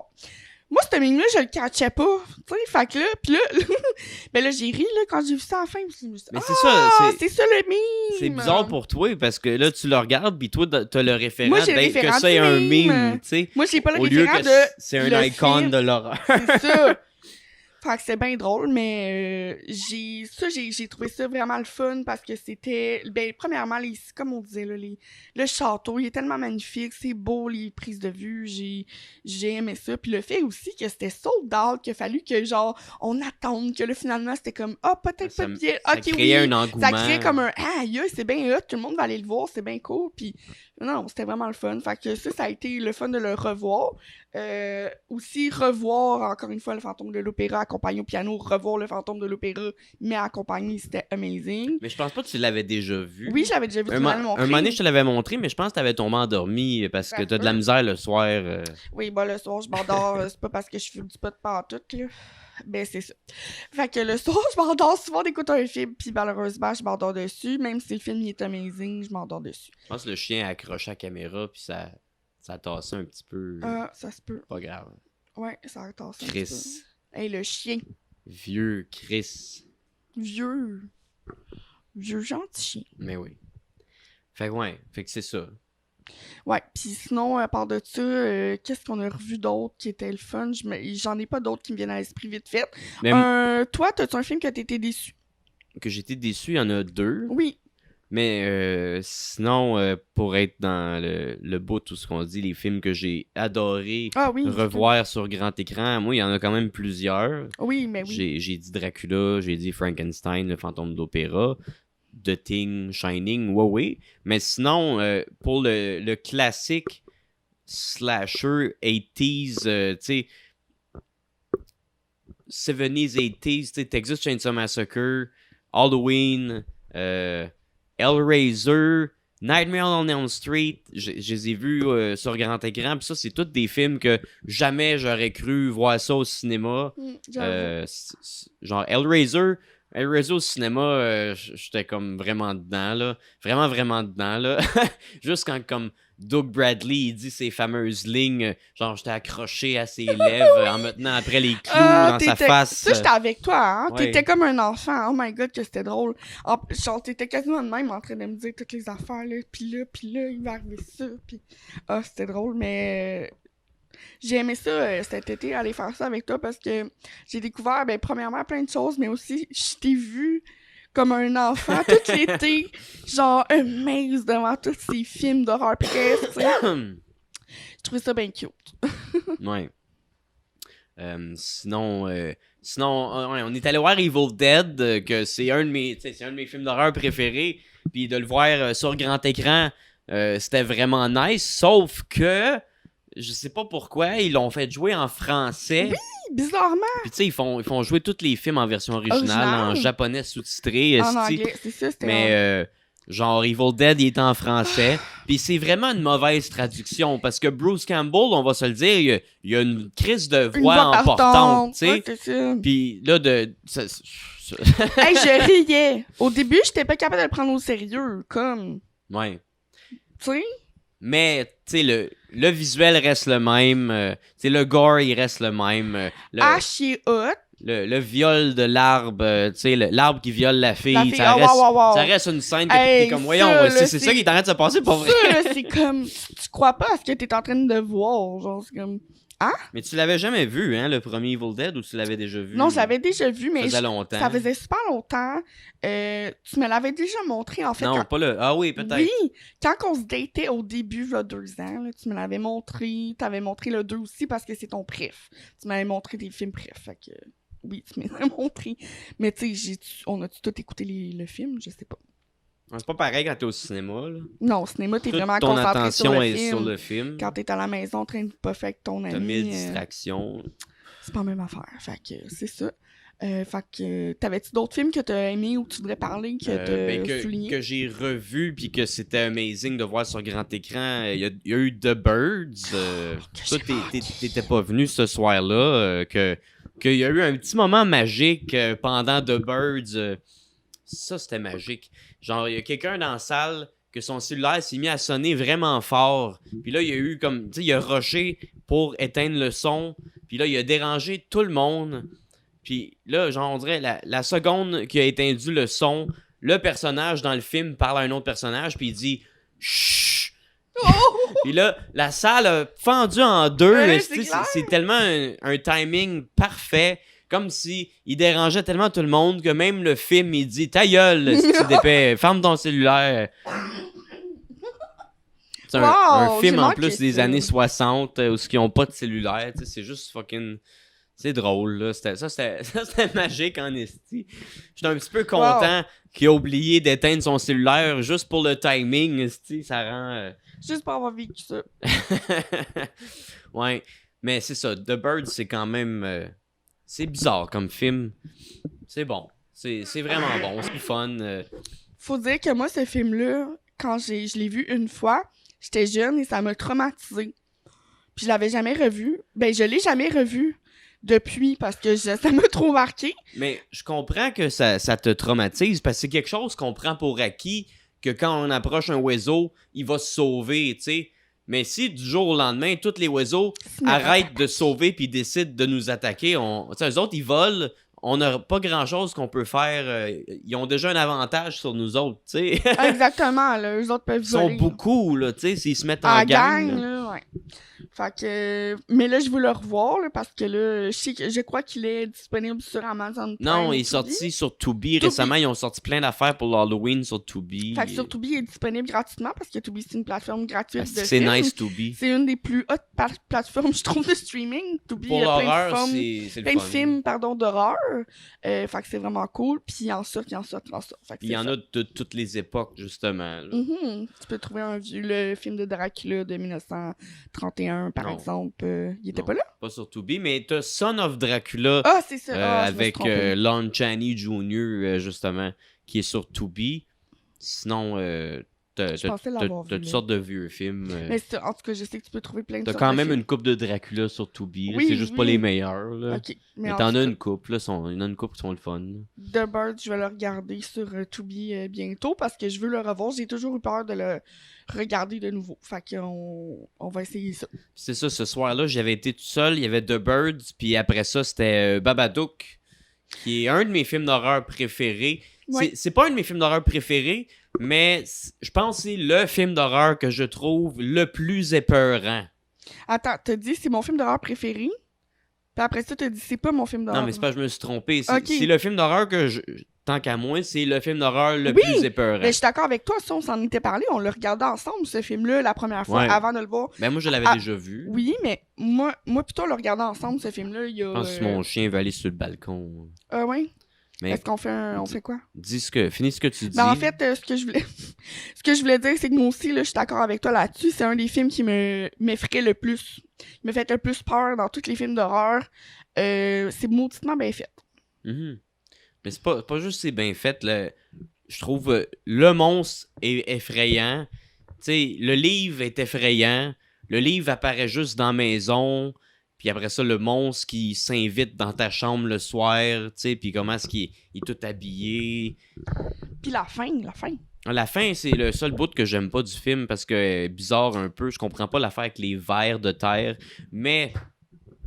T'avais pas fait des recherches? Ouais, mais c'est ça, il y a quand même quelque chose que je comprends pas avec les vers. Mais il y a un aspect, plus que là, je l'ai écouté souvent, il y a un aspect que là, moi, les premières fois, je voyais juste ça comme un monstre épeurant, puis ça me faisait vraiment peur. Mais là, je l'ai vu assez souvent que je commence à voir tout le côté de la métaphore psychologique, de la détresse de la mère, tu sais, que le père il est mort, puis elle élève son enfant toute seule, puis elle l'aime pas tant que ça, son enfant, parce que son enfant, il est un monstre un petit peu. Puis là, j'ai tout compris que le Babadook qui s'invite chez vous, c'est une métaphore qui représente la dépression. Exact. Parce que la mère, c'est ça qu'elle a, est en dépression, puis est en train de devenir un étranger. Parce que là, tu sais, t'as toute la métaphore du Babadook qui rentre dans la mer, puis elle devient, qu'elle avoir plus de patience avec son gars, puis là, finalement, elle devient méchante, puis c'est toute la métaphore que la dépression, quand quelqu'un est en dépression, c'est comme un étranger qui s'invite dans son corps puis qui prend contrôle, tu sais. En fait, je pense que c'est pour ça que, d'ailleurs, ce film-là me fait peur comme ça. Et toi, tu l'avais déjà compris de même la première fois?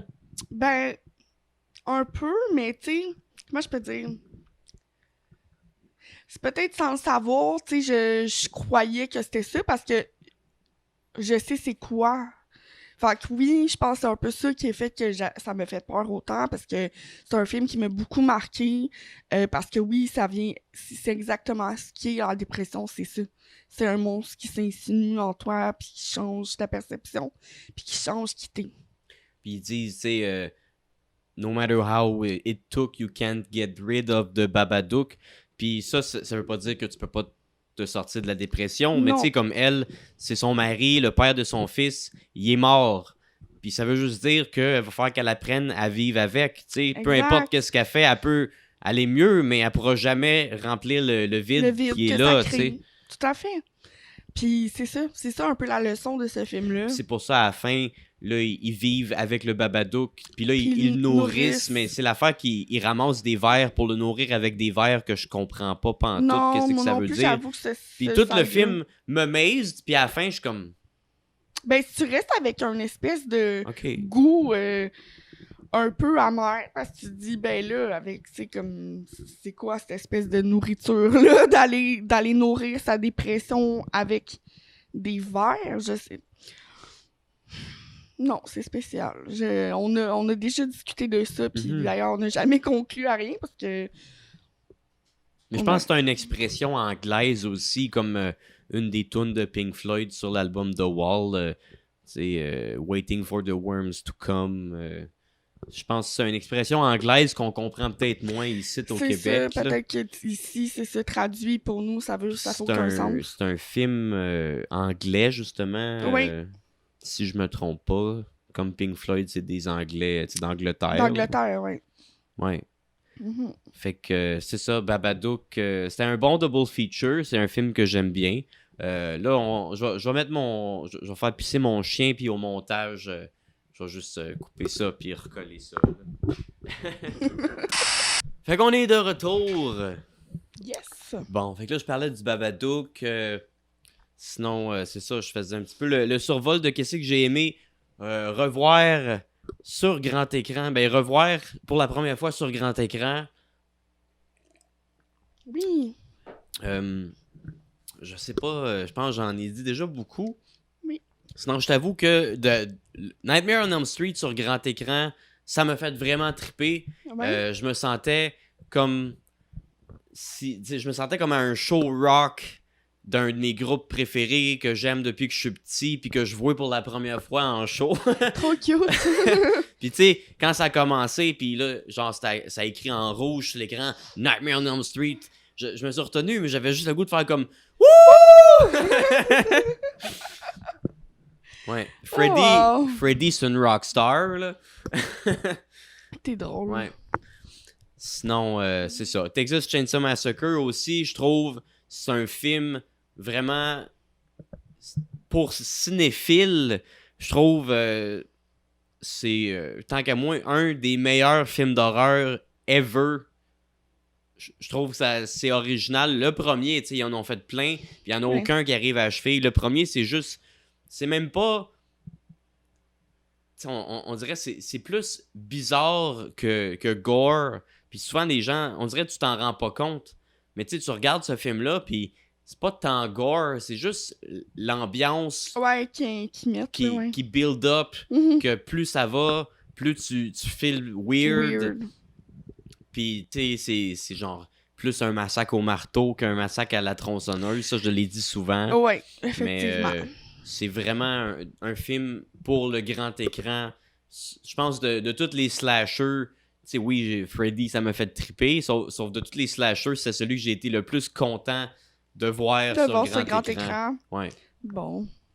Sinon, j'ai manqué le premier Friday the 13. Je travaillais ce soir-là. Parlant de vendredi 13, fallait que je le dise. J'ai pas vu Friday the 13 au cinéma. Sinon, ah oui, revoir House of Wax avec Vincent Price sur grand écran en 3D.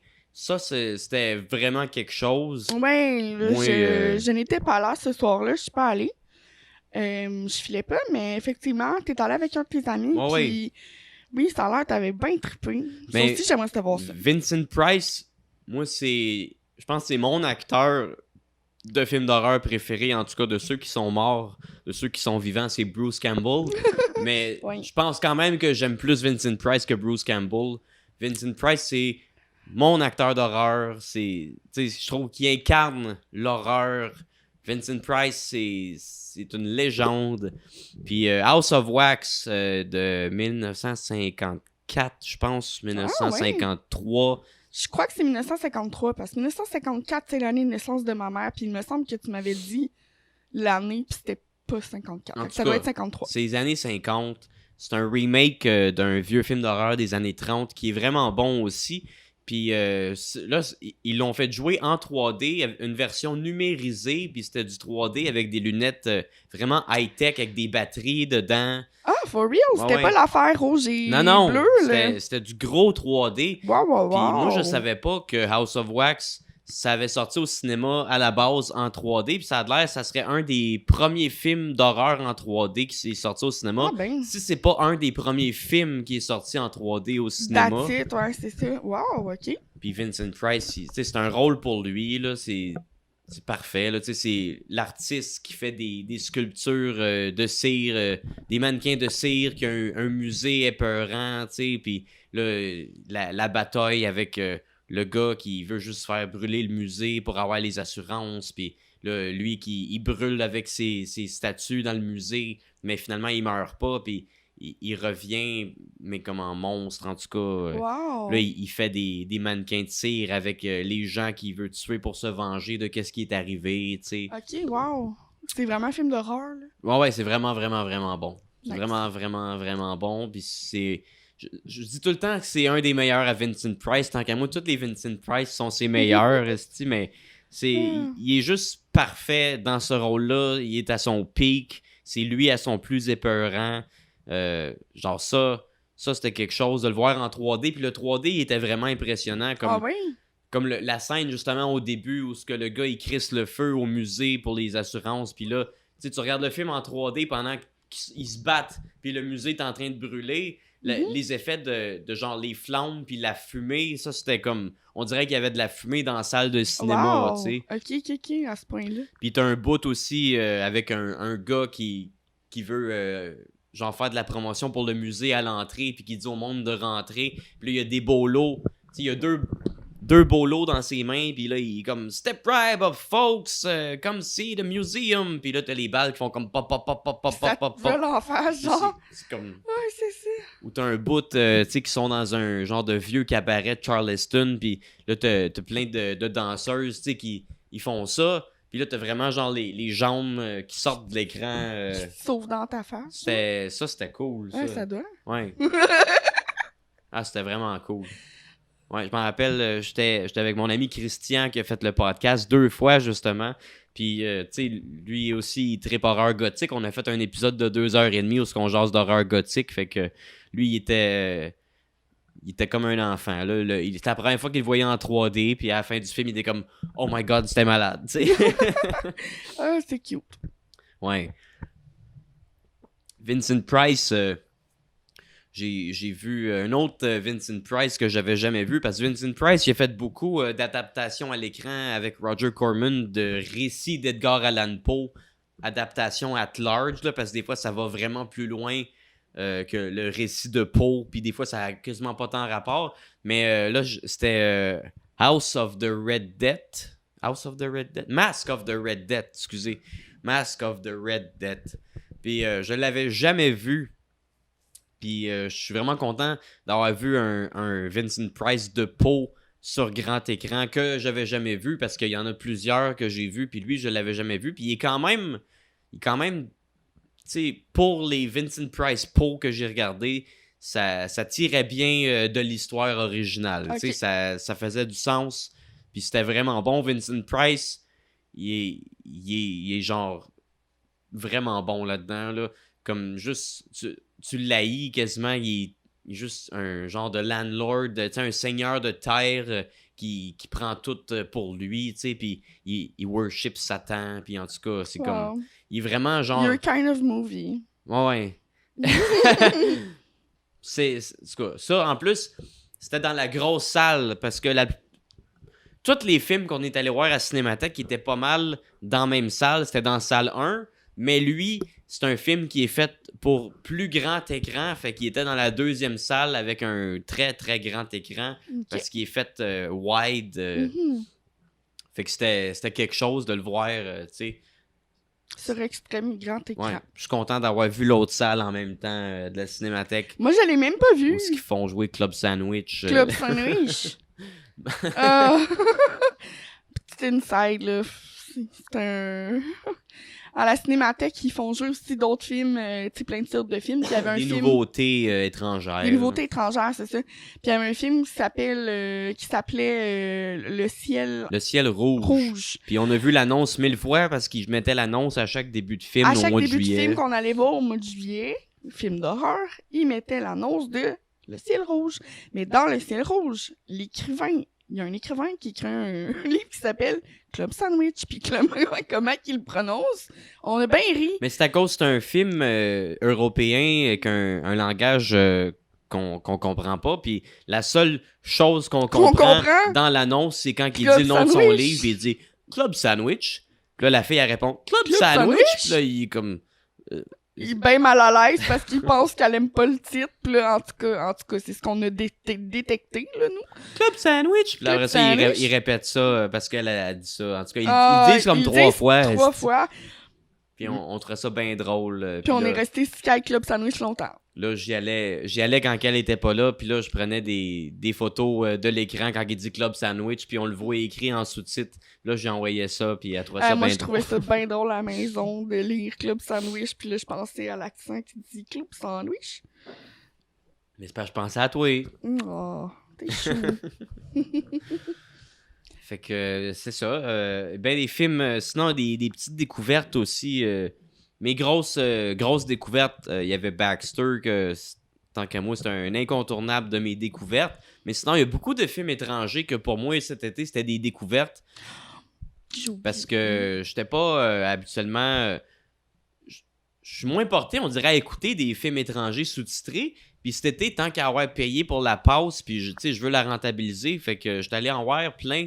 Puis il y a beaucoup de films étrangers que j'ai vraiment adoré, puis que c'était des découvertes pour moi. Premier qu'on est allé voir, c'était Audition. Bon, c'est ça, c'est là que je m'en allais. J'avais oublié Audition. Film japonais des années 90. Qui est en fait le film qui a été qui a été basé pour le film américain Audition. Non, il n'y avait pas un film américain qui Je pense pas. C'est pas celui-là? Je pense pas. Ah, je me mélange, c'est moi. Mais Audition, ça a été vraiment... Ça, c'est le premier qu'on était voir cet été. Il était en original, sous-titré en anglais. Wow, il y a un malaise tout le long. Je sais pas toi. Mais moi, je m'attendais à du gros gore fest, puis finalement, c'est un thriller psychologique Oui. avec un peu de gore à la fin, tu sais. Oui, c'est sûr qu'il y a des moments où que... Puis tu vois... je viens de penser à ça. Il y a un petit lien entre ça et Satan. Il n'y a pas une scène qui se coupe. Hein? Ok, je dois me mélanger. Ben, les deux, c'est le même genre de torture, là. Ouais, c'était ça que je voulais dire. En tout cas, mais bref, ils m'ont fait penser un peu l'un à l'autre. Après, je me rappelle quand que j'étais dans la scène de cinéma de Satan, puis qu'il y avait une scène, j'ai fait « Ah, mais ça me semble que j'ai vu une scène semblable dans Audition. » Mais moi, j'aime ça dans un film d'horreur quand tu sais plus qu'est-ce qui est vrai, qu'est-ce qui est pas vrai. Puis là-dedans, il t'emmène vraiment genre dans un cauchemar dans la tête du producteur, justement, tu sais, qui cherche une femme. Ouais. Puis Qui fait des on dirait auditions. que tu sais plus quoi penser. Puis finalement, la fille est vraiment une crise de folle, là. Ah ouais, vraiment, là. Comme mais elle fait juste ça, là, tu sais, chasser des producteurs pour les torturer. pour les torturer, c'est Elle incroyable. les fait tomber en amour avec, puis tout. C'est vraiment, vraiment bad, là. Ouais, mais c'est ça qui fait que t'as un malaise tout le long. Moi, c'est ça qui... Elle est vraiment pas bien dans sa peau. Non, mais c'est ça qui crée le malaise tout le long. Tu sais, t'as beau... C'est beau être un film qui est pas dans une langue que je comprends, mais ma ça, je chantais le malaise. Puis non, c'était vraiment bon. Puis aussi, la seule chose qui me mélangeait, c'est que eux, quand ils disent « yeah », ça veut dire non. Ouais, Puis ouais. quand ils disent « nine », ça veut dire oui. Ouais, ouais. Donc, il y avait juste ça qui me mélangeait un peu, parce que à chaque fois qu'il disait nine, je croyais qu'il disait non, puis quand il disait yeah, je croyais qu'il disait oui, mais c'est le contraire.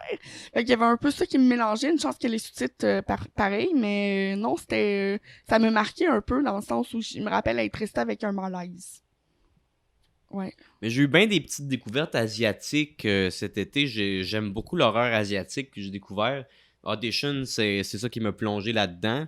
Puis tu vois, je parlais House of Wax. Après House of Wax, j'ai resté Christian à regarder le deuxième film. C'était Hansel et Gretel, film coréen. Que finalement, je pense que c'est le film le plus bizarre que j'ai vu de ma calice de vie. Ah ouais, hein, c'est tu vraiment... m'en avais parlé. Je suis sorti de là, puis j'étais comme, mon Dieu, c'était bizarre en tabarnak, Ouais. ça. C'est vraiment bizarre, puis c'est pas vraiment l'histoire d'Hansel et Gretel comme tu t'attends. C'est un petit peu un gars, il finit par se perdre dans le bois, puis il se retrouve d'une maison avec des enfants, puis des gens supposément qui sont leurs parents, puis là, les parents, ils disparaissent, puis après ça, ils sont tout seuls avec les enfants, puis les enfants sont weird, sont épeurants, ils ont kind of des pouvoirs, sont pas tant fins. Finalement, à la fin, tu comprends qu'ils sont pas méchants, ils sont juste genre incompris, puis il est arrivé quelque chose dans leur passé, puis c'était vraiment bizarre. La maison était peurante, les enfants sont épeurants, la forêt était peurante, puis le fait que tout se passe dans une langue étrangère, ça rend ça plus mystérieux, on dirait. Tu sais, ça rajoute au mystère. Fait que ça, c'était une bonne découverte. Un autre film d'horreur japonais que j'ai découvert en noir et blanc, j'avais jamais vu de film d'horreur japonais en noir et blanc, c'était Onibaba, que ça, c'était quelque chose. Ça, c'était sa coche. C'était peut-être pas autant horreur que je m'attendais, mais c'était différent que tout ce que j'ai vu dans ma vie. Tu vois, ça se passe à une autre époque, à l'époque de la guerre avec les samouraïs, tu sais, puis dans le fond, c'est l'histoire d'une vieille femme puis d'une jeune femme qui survivent ensemble tu sais, ils habitent dans une hutte en paille, tu sais, puis ils survivent ensemble en tuant des guerriers samouraïs, puis en allant vendre les armes puis les armures des samouraïs à un monsieur qui leur donne du manger en échange. Fait que, tu sais, ils ont comme un Ils font système. du truc, genre, dans le fond, Ils ont en comme échange. un système de débrouillardise pour survivre. C'est ça. Mais ces deux dames, dont tu me dis la mère et sa fille. Non. Non, excuse-moi, je pense. C'est, dans le fond, le mari de la jeune femme, c'est le fils de la vieille femme, puis il est mort à la guerre. Il s'est fait tuer par les samouraïs, tu sais. Ah, ok. Puis là, t'as un gars qui revient de la guerre, c'était le voisin, genre, de hutte, puis c'est, genre, le meilleur ami du gars qui est mort à la guerre. Là, il revient de guerre, puis là, il y a comme un genre de triangle amoureux. Pas triangle amoureux, mais tu sais, la jeune femme, puis lui, ils tombent en amour ensemble, mais la vieille femme, elle veut les empêcher de s'aimer parce qu'elle a paranoïe, puis elle a peur qu'elle refasse sa vie avec un autre homme que son fils, puis elle l'abandonne, puis elle, si elle est toute seule, elle survivra pas à Ben cette non, guerre-là. Ben, moi, tout ce que je voulais dire par là, c'est que ces deux femmes qui réussissent à tuer les samouraïs, Ouais. elles sont fortes, là. Ouais. Ils doivent avoir des plans de fou, là. Puis Ouais. là, finalement, il y a un samouraï qui arrive un moment donné, puis finalement, il décide d'y demander son chemin, puis tu sais, il est quand même gentil avec elle. Puis là, il y a comme un gros trou, puis c'est une métaphore, là, il y a un gros trou où qui goroche les cadavres des samouraïs. Puis là, elle vient comme pour y montrer son chemin, mais finalement, elle l'amène au gros trou, puis elle crisse dedans. Puis ce samouraï-là, il a un masque d'Oni. Ah. Oni, c'est un masque de démon. Mais Ah. les Oni, c'est des démons dans la mythologie du shintoïste, du bouddhiste, tu sais, les religions asiatiques. Mhm. C'est genre des mauvais esprits. Ok. Lui, il a un masque de ça parce qu'il est comme défiguré ou tu sais, il y a des cicatrices. Puis là, tu sais, elle y arrache comme le masque sur son cadavre. Puis là, elle décide de le porter pour faire peur à la jeune femme, pour l'empêcher d'aller voir l'autre homme pendant la nuit, parce qu'elle sort pendant la nuit, pendant que la vieille femme adore, pour aller faire l'amour au jeune Avec homme. son jeune. Puis son jeune. elle commence à y faire peur en y racontant des histoires à propos des démons, puis sur l'enfer, puis comment que tu sais, les démons vont vouloir te torturer si tu couches avec quelqu'un avant le mariage. Puis tu sais, elle commence à la brainwasher. À y faire raconter des affaires. Puis là, le soir, pendant qu'elle sort pour aller à l'autre hutte à côté, mais là, sa belle-mère, elle fait peur en portant le masque d'Oni. Puis là, elle fait à croire qu'elle voit des vrais démons qui y courent après, tu sais. Mhm. Puis elle sait pas que c'est sa belle-mère. Puis là, finalement, elle finit qu'à se faire avoir avec la malédiction du samouraï parce que lui, son masque, il était plus capable de l'enlever. Puis là, finalement, le masque, il devient genre agrippé à sa face, puis elle est plus capable de l'enlever. Puis c'est comme, tu sais, c'est l'arroseur arrosé. Exact, une leçon que... Elle voulait tellement y faire peur avec les démons qu'elle en est devenue un elle-même. c'est ça. Puis tu sais, encore là, c'est dur de dire si c'est vraiment un film d'horreur, mais c'était quand même, tu sais, tout le long, j'étais captivé. Ça se passe à une autre époque. Tu sais, c'est une autre culture, un autre combat, tu sais, un angle des choses qu'on dirait qu'on pense pas vraiment à la vie qui était dure à cette époque-là avec la guerre. Comment survivre et tout ça dans ce temps-là. C'était vraiment bon. Puis là, tu sais, je savais qu'il y avait une métaphore avec le petit trou, là, parce Ouais. qu'il met tellement l'emphase. Puis Sur le trou. puis là, j'étais allé lire là-dessus parce que je comprenais pas trop. Puis c'est un petit peu une représentation de la sexualité de la femme, de la vieille femme, tu sais, qu'elle calisse des morts dans le trou, puis sa sexualité est morte. Puis tu sais, elle est un peu jalouse parce que, tu sais, le meilleur ami de son fils, il tripe sur la jeune femme, puis pas sur elle. Puis à un moment donné, tu sais, elle fait des avances au jeune homme, puis il est comme, urk, Ben non, arrête. mais c'est ça. Ah, ok. Fait que c'est un petit peu la représentation. Puis Baba, de ça veut là. dire quoi? Ça veut dire old rag, vieille femme. Là. Ah, ok, parfait. Fait Une old rag. On dit souvent les vieilles sorcières, ils appellent ça en anglais des old rags. là. Old rag, ouais. Ok. Oni que Baba. Oni Baba. Démon vieille femme. Démon vieille femme. Wow, ok, ben... Ouais. C'est bien. Tu m'en as un peu vraiment parlé de ce film-là un petit peu, mais... Là, j'en sais plus maintenant, merci. Ouais, c'était le fun en Chris. Ça, c'était le fun en Chris. Petite découverte. Sinon, il y a deux vieux films d'horreur en noir et blanc américains que j'avais jamais vus. Que c'était des bonnes découvertes. J'ai été voir I Walk with a Zombie, qui est un film écrit. Le scénario est écrit par Kurt Siodmak, qui est, dans le fond, c'est lui qui a écrit le scénario du Wolfman. C'est lui qui a créé le personnage du Wolfman des années 40. Je sais qu'il a travaillé sur, me semble, d'autres scénarios de Universal Monsters. Ok. Je pourrais plus dire lesquels. Peut-être une coupe de momies, je pense, mais en tout cas. C'est ça. I Walk with a Zombie. C'était un vieux film en noir et blanc sur le vaudou, la culture vaudou. C'est ça que j'aime des zombies en noir et blanc. C'est pas les zombies modernes, à part Night of the Living Dead, qui est le premier film de zombies moderne. Les zombies sont jamais des morts vivants qui se transmettent un virus. C'est tout par rapport au vaudou. Au vaudou, ouais. Avec la magie de faire la poudre qui zombifie les gens, que tu mettrais des cendres de mort là-dedans, puis tu... Je vais pas trop m'aventurer parce que je sais que c'est beaucoup mal vu à cette heure, les vieux films d'horreur, comment ils représentent le vaudou, parce qu'il y en a qui disent que c'est du racisme, que le vaudou, c'est pas de la magie noire, c'est juste une autre religion, une autre culture, puis que c'est genre le cinéma qui a mis un mauvais œil là-dessus. Mais en tout cas, je trouve que c'était quand même vraiment bon. C'est un film d'horreur justement sur les zombies vaudous, pas les zombies morts-vivants. Ok. Puis j'en ai vu plusieurs. Puis ceux-là, je l'avais jamais vu. J'avoue que j'ai été très diverti du début à la fin. I Walk with a Zombie? Ouais. Ok.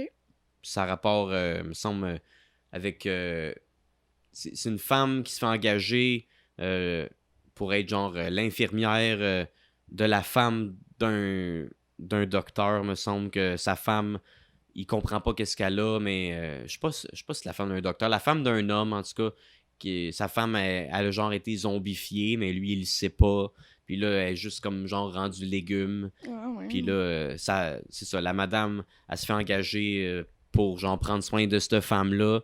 Puis elle vient à s'intéresser parce qu'ils sont sur une île où il y a une grosse rivalité entre genre l'ascension de l'église qui essaye de convertir les gens natifs de là. Puis t'as les gens natifs de là qui sont dans le vaudou à 100%. Already, ouais. Puis elle vient qu'à aller voir des messes vaudou, puis en tout cas, elle vient qu'à comprendre qu'est-ce qui se passe avec sa femme. Avec sa femme. Puis ça rapport avec une des médecins, justement, qui est là-bas avec elle. Ah, faisait comme un test, hein? Mais en tout cas, c'est ça. C'était vraiment bon. Un autre que j'ai bien aimé, c'est The Most Dangerous Game.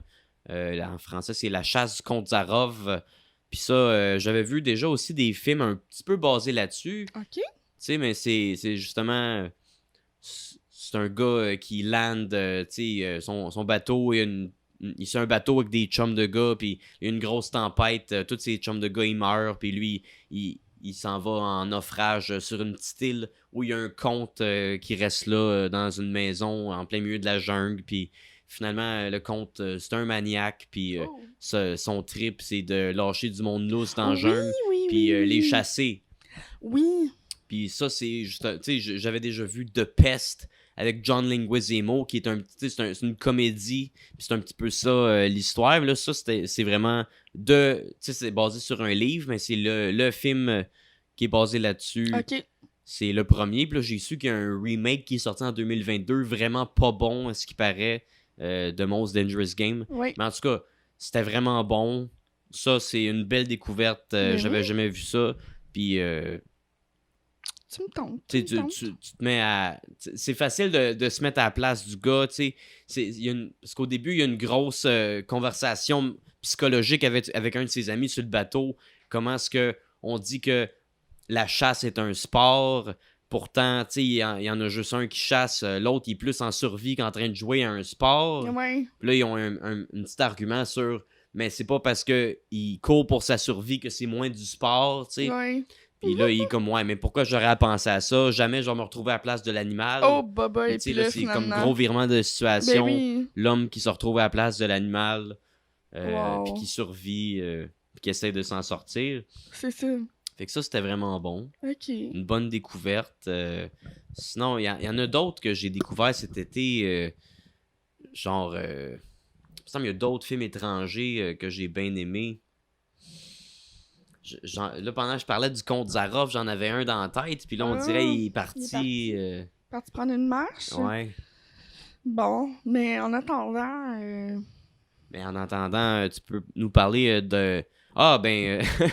c'est ça, là, tu me demandais c'est quoi que j'ai pas aimé. Oui. Ben, il y a 2 films que j'ai vraiment pas aimé. Oui, ben oui, les films... Un film qui était correct, un vieux film québécois des années 70, Ouais. que Le Diable est parmi nous. C'était un petit peu bizarre Ouais. avec l'autre, là, Donald... Pas Donald. Pilon. On dire Donald Pleasant. Ça, c'est le gars qui fait Dr. Loomis dans le premier Halloween. Ouais, Donald Pilon, grosse affaire, un petit peu d'enquête policière qui vient qu'à genre tomber dans des sectes satanistes. Puis là, à la fin, t'as un genre d'écriture qui dit tant de monde disparaissent à chaque année, blablabla. Puis là, tu comprends pas trop. Puis là, c'est comme s'ils nous laisseraient croire que tout ça est dû à des sectes secrètes. En tout cas, c'était bizarre un peu. Ça avait l'air, en tout cas, je sais que t'étais troublé quand t'étais sorti de là. Ouais. Mais, puis l'autre affaire aussi, c'était un autre film québécois? Mais il y avait un film que j'ai trouvé vraiment plate. C'était une coproduction québécoise-américaine. Américaine? C'est-tu les femmes qui montent dans l'escalier? Ouais, ça Bon, s'appelait Ascension. c'est ça. C'est un petit peu une métaphore sur l'ascension de l'homme vers le divin. Vers le divin. Je trouve, sur papier, c'est beau, mais visuellement, le réalisateur avait rien à nous montrer. C'était pas intéressant, c'était plate. Parce que dans le fond, la prémisse, c'est qu'une créature qui a tué le créateur qui est Dieu. Puis là, vu que le créateur est mort, les humains sont maintenant capables de miracles, ce qui crée un enfer sur Terre, parce que tout humain est capable de miracles. Fait qu'il n'y a plus de balancement des choses. Wow, sur papier, j'avoue que ça a l'air écœurant. Puis là, pour arrêter ça, eux autres, ils veulent monter en haut, parce qu'en haut, la créature est là pour tuer la créature, pour créer un génocide qui va tuer tout humain sur Terre pour arrêter le cauchemar, en tout cas. Wow. Mais là, c'est 3 femmes avec des robes noires avec des capuchons. Qui ont l'air de la mort. Pas tant. C'est 3 femmes qui montent des cages d'escalier dans des buildings abandonnés pendant 1h30. Oh wow. Puis visuellement, c'est plate, là, c'est plate. T'en parles, puis ça a l'air plate, Puis effectivement. plus qu'ils montent, plus que c'est dur, plus que j'en dirais la gravité pèse sur eux autres, plus qu'ils vieillissent vite, puis ils saignent des yeux, puis du nez. Puis là, de temps en temps, il arrive, puis là, il passe à côté de quelqu'un, ses yeux, ils ont juste pété, il est mort, tu sais. C'est un petit peu bizarre. Puis là, t'as une des 3 femmes qui est enceinte. Puis tu sais, un moment donné, t'en as une qui s'est rendue trop pour elle, elle meurt. Là, sont rendus 2. Puis après ça, celle qui est enceinte, elle accouche. Mais là, son bébé, il est mort. Puis il a les yeux papés, tu sais. Puis là, elle continue de monter avec son bébé mort dans ses bras. Mais voyons donc. Puis là, après ça, l'autre, elle meurt. Puis là, il reste juste la... Tu sais, je m'en Là, calisse elle de continue compter de la monter fin. avec son En bébé. calisse de compter à la fin. Gaspille pas ton temps à regarder ça. Si c'est pas bon. Ah, c'est pas bon. C'est plate, j'avais envie de pisser en plus. Là. Ouais. Ben vas-y, continue. Mais là, c'est ça, là, elle monte en haut avec son bébé, puis elle est toute seule, elles sont toutes mortes. Puis là, elle rentre, puis là, elle réalise que la créature qui est en haut, c'est un enfant. Puis là, elle serre la main à l'enfant, t'as une prise de vue style Wish You Were Here. Fin. Wow. Puis Ça- l'enfant, l'acteur qui joue l'enfant, tu sais, c'est un film de 2002. L'acteur qui joue l'enfant, c'est un acteur enfant qu'on voyait dans plein d'affaires quand on était jeune. Il a joué dans Virginie, il a joué dans Une grenade avec ça. Antoine-Olivier Pilon? Je me rappelle pas de son nom, mais il chantait dans Une grenade avec ça. Je m'appelle Kevin, j'aime la poutine. Je m'appelle Kevin, mais j'aime pas les sardines. Wow. Fait que quand j'ai vu ça, moi ça m'a juste fait rire parce que ça m'a fait penser à Une grenade avec ça. C'est clair. J'étais comme wow, tout ça pour arriver à Kevin qui aime la poutine. Kevin qui aime la poutine. Ah, c'est un film plate. Sinon, c'est ça, là, ça me faisait penser. L'autre film que j'ai pas aimé, c'est un film australien. Ça s'appelait Long Weekend. Ça devrait s'appeler Long Movie parce que c'était plate en crise. Parce que ça, c'est l'histoire d'un couple qui ils se chicanent tout le temps. Genre, ils se chicanent vraiment tout le temps. Genre, le 3/4 du film, c'est un couple qui se chicane puis ils saillissent. Puis là, ils s'en allent en camping. Puis là, ils prennent la nature un peu pour acquis. Puis là, la nature, tu sais, t'as des animaux qui les attaquent, mais t'as vraiment pas grand scène où ils se font attaquer par des animaux. Puis c'est juste random, c'est bizarre. Mais j'aurais pris plus d'animaux qui attaquent, puis moins de chicanes de couple. Tu sais, genre, un moment donné, genre le gars, il arrive, puis là, il s'en va marcher dans le bois avec son chien, puis sa carabine. Puis là, il boit de la bière, puis il crisse sa bière partout. Puis là, un moment donné, il goroche sa bière dans le lac, puis il tire sa bière, puis il est comme « Ha ha! » La bière, elle explose. Puis là, t'es comme... Il est bien laid. Ouais, plus facile. Là, il tire sur une maman canard, puis là, les bébés canards sont tout seuls, ils ont plus de maman, tu sais. Puis là, après ça, il se fait attaquer par un aigle. Non, c'est ça, un moment donné, il trouve un œuf d'aigle, puis là, la fille, elle le goroche parce que ça lui rappelle qu'elle s'est fait avorter, tu sais, en tout cas. Oh boy, puis là, c'est tiré par les cheveux. Ils se font attaquer par un aigle, puis oh wow. C'était pas bon. Non, c'est tiré par les cheveux. C'était vraiment pas bon. Vraiment pas bon. Bon. C'était pas mal les deux seuls films que j'ai pas aimé à Cinémathèque cet été. C'était Long Weekend puis Ascension. Sinon, c'est ça, là, ça m'est revenu. Un film étranger que j'ai adoré, que j'ai vraiment, vraiment adoré. Là, ça aussi, c'était en français, mais tu vois, c'était un film de l'URSS des années 60. Fait qu'on dirait que c'est moins grave que ce soit en français qu'un film américain que j'aurais mieux aimé voir en anglais. Mais c'était Vidge ou Le Diable. Ça, c'est basé sur un conte, un conte justement de l'URSS ou de l'ancienne Russie. C'est bizarre. Puis tu vois, la façon que l'histoire se déroule, tu le vois que c'est basé un petit peu comme sur un conte. Puis t'as des bouts où c'est comme, oh mon Dieu, le visuel... Chris, les Russes sont bizarres, esti. Dans le fond, c'est comme un moine chrétien qui il s'en va avec du monde. Tu sais, ils sont en route vers quelque part, puis là, ils arrêtent chez une vieille madame une nuit pour dormir là. Puis la vieille madame, c'est une sorcière. Puis là, pendant la nuit, la vieille sorcière... elle décide de genre le mettre sur ses épaules, puis là elle commence à voler, puis elle fait faire un tour de genre tu sais, les environs comme si elle volait sur un balai, puis lui il est sur son dos, puis genre il capote là, puis il a peur, puis il est comme c'est une sorcière, puis tu sais lui c'est un homme d'église, tu sais. Puis là finalement elle arrive qu'à se poser à terre, puis là elle prend une forme de jeune femme. Puis là, lui, il la tue parce que c'est une sorcière, puis c'est un homme d'église. Et il la tue en vieille femme, puis là, elle prend son apparence de jeune femme. Puis là, après ça, genre, le lendemain, ça donne que c'est la fille d'un haut placé du village. Puis là, il sait pas que c'est lui qui a tué sa fille, mais là, il demande, parce que, genre, sa fille est possédée par le démon, il demande de passer 3 jours dans une genre de petite chapelle avec le corps de sa fille dans un cercueil. 3 nuits, dans le fond, pour exorciser le cadavre de la sorcière du démon. Fait que là, c'est compté comme c'est vraiment compté comme un conte. Le bonhomme d'église va passer 3 nuits dans la chapelle avec le corps de la sorcière pour exorciser la sorcière, tu sais. Puis à chaque nuit, c'est de plus en plus bizarre. Mm-hmm. Puis ça, c'était vraiment, vraiment, vraiment, vraiment bon. C'était bon. C'était vraiment le fun. Il y avait un petit style rétro qui me faisait penser à Hammer Films, mais en même temps, le style étranger qui rajoutait quelque chose d'original. Puis tu sais, les Russes, comment est-ce qu'ils sont avec la boisson. Puis t'as un bout au début, avant que ça devienne horreur, où ce que genre, le gars, il fait juste se saouler à l'auberge avec plein d'autres mondes. Puis là, ça devient genre, tu sais, comme... T'as comme 3 fois la même porte, puis là, la première porte, elle s'ouvre, puis c'est un de ses amis qui rit. Là, la deuxième porte, elle s'ouvre, puis c'est le même ami qui rit de la même façon une deuxième fois. Là, la troisième porte, elle s'ouvre, puis tu sais, ça devient comme psychédélique un peu. Ok, ouais. Ça, c'était le fun.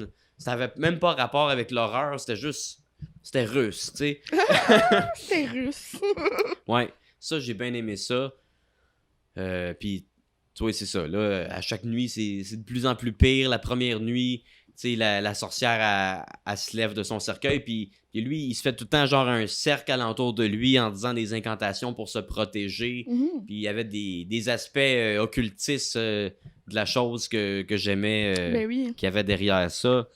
Puis là, à la fin, tu sais, la deuxième nuit, elle se réveille, puis là, elle vole dans son cercueil autour de lui, puis le visuel, il est vraiment bizarre. Tu sais, puis elle rit, puis là, elle est pas capable de rentrer dans le cercle, mais elle fait quand même peur, puis là, il passe une nuit d'enfer. C'est bien freak. Puis là, la troisième nuit, All Hell's Breaking Loose, tu sais, elle incante plein de démons, puis les démons sont vraiment épeurants, là, pour un vieux film, ils font vraiment peur. Les déguisements, là, t'as Vidge, qui est comme le gros démon qu'elle a incanté, en tout cas, puis là, le mal est tellement puissant que tous les démons rentre dans le cercle, puis c'est ça, il tue le bonhomme, là. En tout cas, petit spoiler. Tu nous as spoilé. Mais tu sais, à quoi tu t'attendais, là? Tout le monde meurt à la fin. Mais non, c'est lui qui meurt à Mais la non. fin. C'est une blague. Mais en tout cas, c'était vraiment bon. Ça, c'était vraiment bon. J'ai découvert plein d'affaires cet été, c'était vraiment le fun. Puis là, c'est ça, là, j'avais... Genre, parlant d'un autre film qu'on était allé voir ensemble, j'avais un petit peu une mauvaise vision de l'horreur australienne parce que j'avais trouvé ça vraiment plate, Long Weekend. Long Weekend. Puis là, il y a un film d'horreur australien qui est sorti au vrai cinéma cet été qu'on a été voir. Ah! Le film Talk to Me. C'était vraiment bon, puis ça m'a fait changer un petit peu d'opinion sur l'horreur australienne. Là. Le film Talk to Me, Ouais. je pense qu'on entend encore parler sur les réseaux sociaux pas mal. Ils viennent de sortir justement disponible sur les plateformes. Je crois qu'il est plus au cinéma. Non. En fait, là, vite fait comme ça, Talk to Me, c'est un peu des jeunes qui ont une main un peu possédée. Mais c'est une main qui appartenait à un médium, puis là, elle est toute dans le plâtre. Oui, c'est ça, exact. Bon. Puis, ils font une espèce de jeu avec ça. C'est que eux, ce qu'ils font, c'est qu'ils serrent la main, puis ils disent une phrase qui est le titre du film Talk to Me. Et quand ils rouvrent les yeux, ils voient quelqu'un apparaître devant eux qui est un mort. Un mort. Toujours des esprits. C'est toujours un esprit. Mais là, c'est super épeurant, etc. Puis, moi, ce que j'ai vraiment aimé, en fait, c'est que ils s'en servent comme de la drogue. Il y a un moment où ils partent là, sur un party. Là. Ils voient l'esprit, puis là, après ça, ils peuvent le laisser rentrer dans son corps. Puis là, ils ont 80 secondes après ça pour lâcher la main. Oui, parce que sinon, ils peuvent comme un peu virer dingue. Puis là, c'est la possession qu'ils utilisent comme drogue. Oui, c'est la possession, pardon, j'avais oublié ce bout-là. Donc, un coup qu'ils tiennent la main, ils disent « Talk to me », ils voient la personne qui est morte devant eux. Ensuite, ils disent « I let you in ». Et là, bang, ils sont possédés par la personne qui venait de voir. Et là, c'est ça, il dure un certain temps. Puis à un moment donné, ils doivent lâcher la main là, pour arrêter la possession. Ils utilisent ça vraiment comme une drogue, là, parce que quand ils sont en possession, possédés... Ils font des parties ils font un party, la tour de rôle. Ils se font posséder. Ils se font posséder, puis toute la gang, là, c'est vraiment le fun. ça finit qu'à virer mal. Puis là, ça vire mal, mais mon Dieu, c'est bon. Puis c'est vraiment un mélange d'esprit. Tu sais, c'est un mélange de ça, là, comme de possession d'esprit, de monde parallèle comme ça, puis du vrai monde et aussi de la technologie d'aujourd'hui. Avec les médias sociaux, avec ce que c'est devenu, genre, comment c'est aujourd'hui avec les médias sociaux. Parce qu'ils se filment. Ils se filment, là, eux autres, puis ils mettent ça, genre, partout, là, ces réseaux, pour que le monde, ça crée des engouements, puis que ça devienne viral, etc. Fait que c'est un peu comme c'est vraiment un bon film d'horreur moderne, je trouve, Talk to Me. En fait, c'était quelqu'un qui t'avait référé ce film-là, me semble. Ouais, c'est Dom Massy. Ouais, c'est ça, c'est Dom Massy qui t'avait dit que ce film-là était super bon, puis il te l'avait suggéré d'aller le voir. Fait que on est allé au cinéma voir ça, puis sincèrement, ça aussi, c'est à voir. C'est une belle découverte, un beau film australien. C'est pas mal ça cet été. Les 2 films qu'on est allé voir au vrai cinéma, c'était... The Last Voyage of Demeter. Puis Talk to Me. Talk to Me. Ouais, puis le reste à Cinémathèque. Tantôt, j'ai parlé, j'ai vu un David Lynch.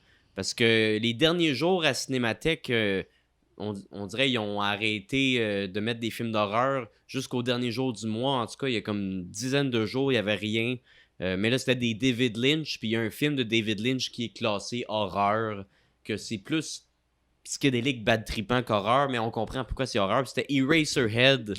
Oui, j'ai pas été le Je voir. suis allé voir Eraserhead au cinéma. Je l'avais déjà vu. Mais ça aussi, c'est un film qui est le fun à découvrir au cinéma. Parce que c'est tellement bizarre. C'est juste du début à la fin, c'est comme être pris dans un cauchemar sans trop comprendre qu'est-ce qui se passe. Puis, c'est un petit peu une métaphore sur la création de la vie au travers de la sexualité. Puis comme, tu sais, t'as lui qui veut... Il devient père même s'il a pas envie d'être père. Puis, tu sais, là, son bébé, c'est comme un genre de gros monstre extraterrestre qui arrête pas de pleurer. Puis, c'est comme... On comprend le dédain qu'il y a pour son enfant. En tout cas, puis c'est juste bizarre. Puis tu as des bouts comme avec le poulet, les petits poulets dans l'assiette qui commencent à couper. Puis là, les pattes, ils bougent. Puis là, t'as toutes sortes de jus dégueulasses qui sortent. Puis... Ça a l'air dégueulasse. Ça a pas l'air de fun. C'est comme... Tout arrive comme tellement vite. Comme il y a eu une date avec la fille, puis là, finalement, elle est tombée enceinte, puis là, elle a déjà accouché, puis là, le bébé, il est dans sa chambre, puis là, c'est comme, mon Dieu. Mon Dieu, ça va vite. Ça montre qu'il était pas prêt, tu sais. OK. Puis là, ça s'appelle Eraserhead. Puis là, t'as un bout où ce qui fait un rêve. Tête d'efface. Ouais, t'as un bout où ce qui fait un rêve, puis là, genre, sa tête, elle pop, il perd sa tête, puis là, t'as un petit gars qui ramasse sa tête, il l'emmène à un magasin, puis là, ils mettent sa tête d'une machine pour la transformer. Puis là, ils font des effaces avec sa tête qu'ils mettent après des bouts de crayon. Puis là, après ça, il prend le crayon, puis là, tu vois, il fait une ligne sur une feuille. Puis là, il efface, puis là, il est comme... It works! Puis là, il donne de l'argent au petit gars parce qu'il a emmené la tête. En tout cas, wow! c'est vraiment fucké. C'est fucked up, même! Ouais. On dirait un clip de Pink Floyd. Mais quasiment, là, ça serait un film le fun sûrement à regarder sur l'acide. Sur l'acide ou le moche, là. Ouais, là. Mais tu sais, c'est ça. C'est un film bizarre, en noir et blanc. Je pense pas, par exemple... Je pense qu'à l'époque que ça a été fait, la couleur existait dans les films. Je pense que ça a été fait en noir et blanc par volontairement. choix. Je pense que c'est un film des années 70. OK. Mais ça ajoute quelque chose, là, parce que tu te sens comme dans un rêve, mais il n'y a pas de couleur. C'est comme juste vraiment bizarre, tu sais. Ouais, ça me donne vraiment une idée, ça. Super. Mais Eraserhead, c'était le fun au cinéma. C'est le seul que j'étais allé voir de David Lynch.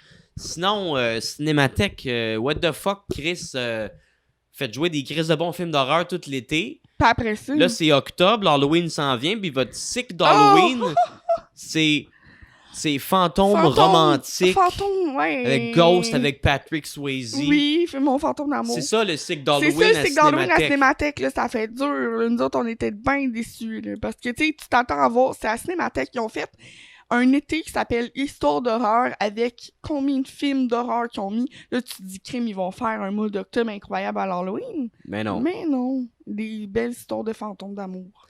Mais ça, avant, j'oublie une autre découverte qui manquait à ma culture que j'ai vue à Cinémathèque cet été. C'était Rosemary's Baby.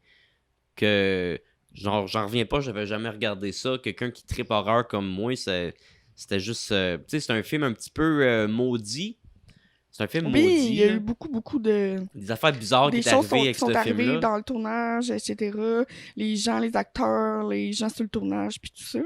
Ben, pas nécessairement les gens sur le tournage, mais tu sais, c'est un film de Roman Polanski qui, après ce film-là, sa femme s'est fait tuer pendant qu'elle était enceinte par la secte à Charles Manson. Oh my God. Puis, tu sais, cette histoire-là, c'est le bébé de Rosemary. C'est une femme qui est enceinte du démon. Mm-hmm. C'est ça, Rosemary's Baby. Mm-hmm. Puis, tu sais, c'est comme si le démon avait pris son enfant un petit peu. C'est ça qui est arrivé à Roman Polanski un peu, tu sais. C'est fucked up. Sinon, une autre scène que je trouve vraiment bizarre, c'est au début. Dans le fond, t'as une madame qui habite avec les gens, justement, qui sont bizarres, qui décident de s'occuper de Rosemary, puis finalement, en tout cas, c'est eux autres qui sont en arrière de ça. Puis t'as une fille au début qui habite chez eux, puis là, finalement, elle meurt par rapport, tu sais, à s'est tirée elle-même, ou en tout cas, on comprend pas trop. Puis là, il la retrouve morte exactement à l'endroit où ce que John Lennon s'est fait tirer une couple d'années après le film. Puis pendant la scène, t'as juste une Beetle blanche plein de sang exactement où John Lennon s'est fait tirer. C'est quand même bizarre. C'est quand même bizarre parce qu'après ça, un membre des Beatles... Puis t'as une autre scène où il y a Ça du fait monde tirer. qui s'en... Un autre shot dans cette scène-là où t'as du monde qui s'en viennent vers le cadavre, où t'as un autre Beetle blanche qui passe en Qui arrière. passe pis qui est capté sur une photo, genre. C'est ça nous rappelle beaucoup John Lennon. C'est ça, wow. Puis sinon, c'est vraiment bon. Là. Tout le long, tu te demandes, est-ce que c'est Rosemary qui est folle ou est-ce que, genre, apporte vraiment le bébé Le du bébé diable, du tu sais, diable. puis c'est ça. Ok. C'était le fun en Chris.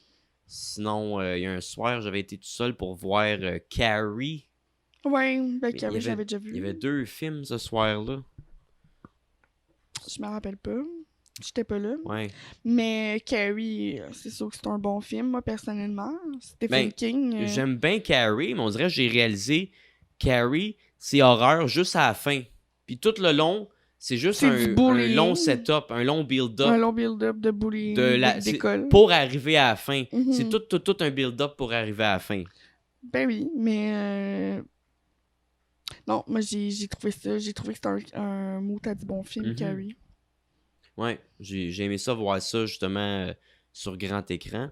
Mais ce soir-là, c'était quoi l'autre film? esti? Je m'en rappelle, me semble que j'ai été voir 2 films ce soir-là. Sinon, le dernier qui était là cet été que je suis allé voir avec Christian aussi, c'était La Lorna, mais version espagnole, qui était pas pantoute que si je m'attendais. Non, hein? C'était bon, mais je m'attendais pas à ça, fait que c'était bizarre un peu. Je sais pas si j'ai aimé ça ou si j'ai pas aimé ça. Ah non! C'est drôle, Parce ça. que c'était pas une histoire sur la légende de La Lorna, qui est, tu sais, la légende mexicaine, justement, tu sais, ils ont fait un film américain là-dessus. Mais c'était juste...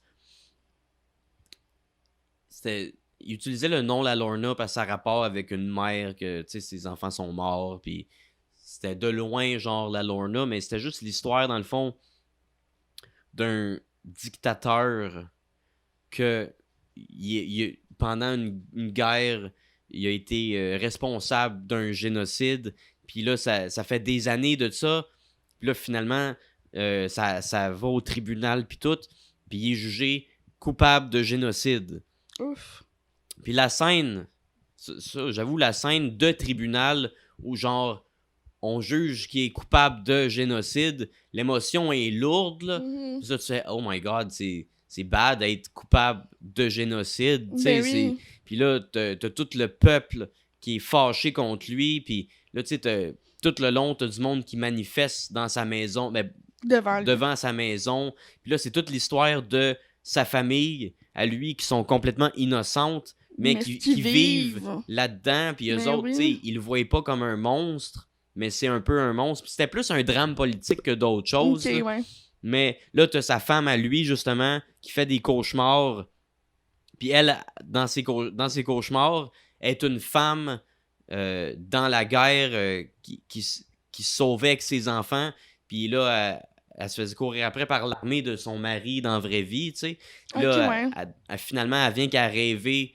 Tu sais, ses rêves se poursuivent, tu sais. Puis là, finalement, elle vient qu'à rêver que son mari, il tue ses enfants à elle, qui sont comme, tu sais, elle dans ses rêves avec quelqu'un Oui, d'autre, là. c'est ça. Mais finalement, tu sais, elle vient qu'à se faire posséder. Parce que là, t'as les fantômes des gens qui sont morts dans le génocide qui popent dans la maison, tu sais, puis elle vient qu'à se faire posséder vraiment par cette femme-là, que ses enfants ils ont été tués, Ok. puis qu'elle aussi, elle s'est fait tuer par son mari. Ben, l'armée de son mari. Puis, ben, c'est lui qui a tué ses Ah, enfants. c'est carrément là. lui. Ouais. Ok. Il les a tués devant elle. Wow. Puis là, elle vient qu'elle est possédée par cette femme-là, puis elle l'étrangle, puis elle le tue. Tu sais, c'est comme une grosse malédiction. C'était quelque chose. Là. C'était quand même le fun. Là. Mhm. Ça, découvert toutes sortes d'affaires cet été. C'était... Tu sais, j'ai travaillé beaucoup cet été, puis d'avoir ce projet... Tu sais, ça, il y avait tout le temps des films d'horreur à aller voir, à découvrir ou à revoir sur grand écran pour la première fois. C'était ça à coche. Ça a rajouté beaucoup de joie à mon été. Oui. J'ai découvert Slacks aussi, que j'ai fait un épisode au complet avec la réalisatrice, tu sais, qu'elle était là pour présenter son film, un film d'horreur d'ici, qui était gore puis qui était drôle. J'ai découvert ça. Il y en a d'autres, il y en a plein que j'ai manqué aussi, ça me fait chier d'avoir manqué, tu sais, je pouvais pas tout le temps y aller, mais j'y allais vraiment le plus souvent possible, pour en voir le plus possible, parce que je savais que ça serait pas éternel, tu sais, d'avoir des vieux films d'horreur au cinéma à tous les soirs. Je savais que ça serait pas éternel. Tu sais, la Cinémathèque, c'est soit 12$ à chaque fois que tu y vas, ou tu t'achètes une passe de monde, c'est 130$, puis tu peux aller voir tous les films que tu veux pendant un an. Je savais que le reste de l'année, probablement que beaucoup de films m'intéresseraient moins. Fait que je trouve que ça valut la peine d'acheter des passes, puis y aller tout l'été, à tous les jours, voir plus qu'un film par jour. C'était comme un rêve pour moi. Moi, j'aimerais ça, un cinéma qui fait ça à l'année, qui fait jouer des vieux films d'horreur à l'année longue de toutes les époques. Ouais. J'ai trippé ma vie, puis je trouve que 130$, tu dis c'est cher, mais pour tout que c'est, je suis allé, c'est pas tant cher. Là, mais non, si tu divises 130 en 40, ça fait pas tant de la séance. Là. En 38, parce qu'il y en a deux. Ah oui, c'est vrai, j'ai pas vu à la Cinémathèque. C'est vrai, pardon, en 38 à la Cinémathèque. Quand même, là. Ouais. J'ai plus que rentré dans mon argent. Ouais. Fait que c'était pas mal ça. Oui.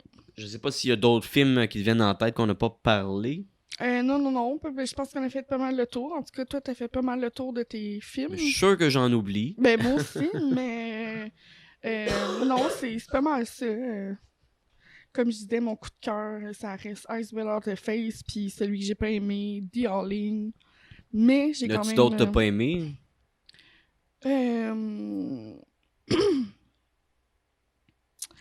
Non, j'ai pas d'autres que j'ai pas aimé. Là. The Howling, c'était vraiment boring, mais tu sais, le reste, non, j'ai vraiment, au contraire, j'ai pas mal tout aimé les films que j'ai été voir, là, surprenamment, là.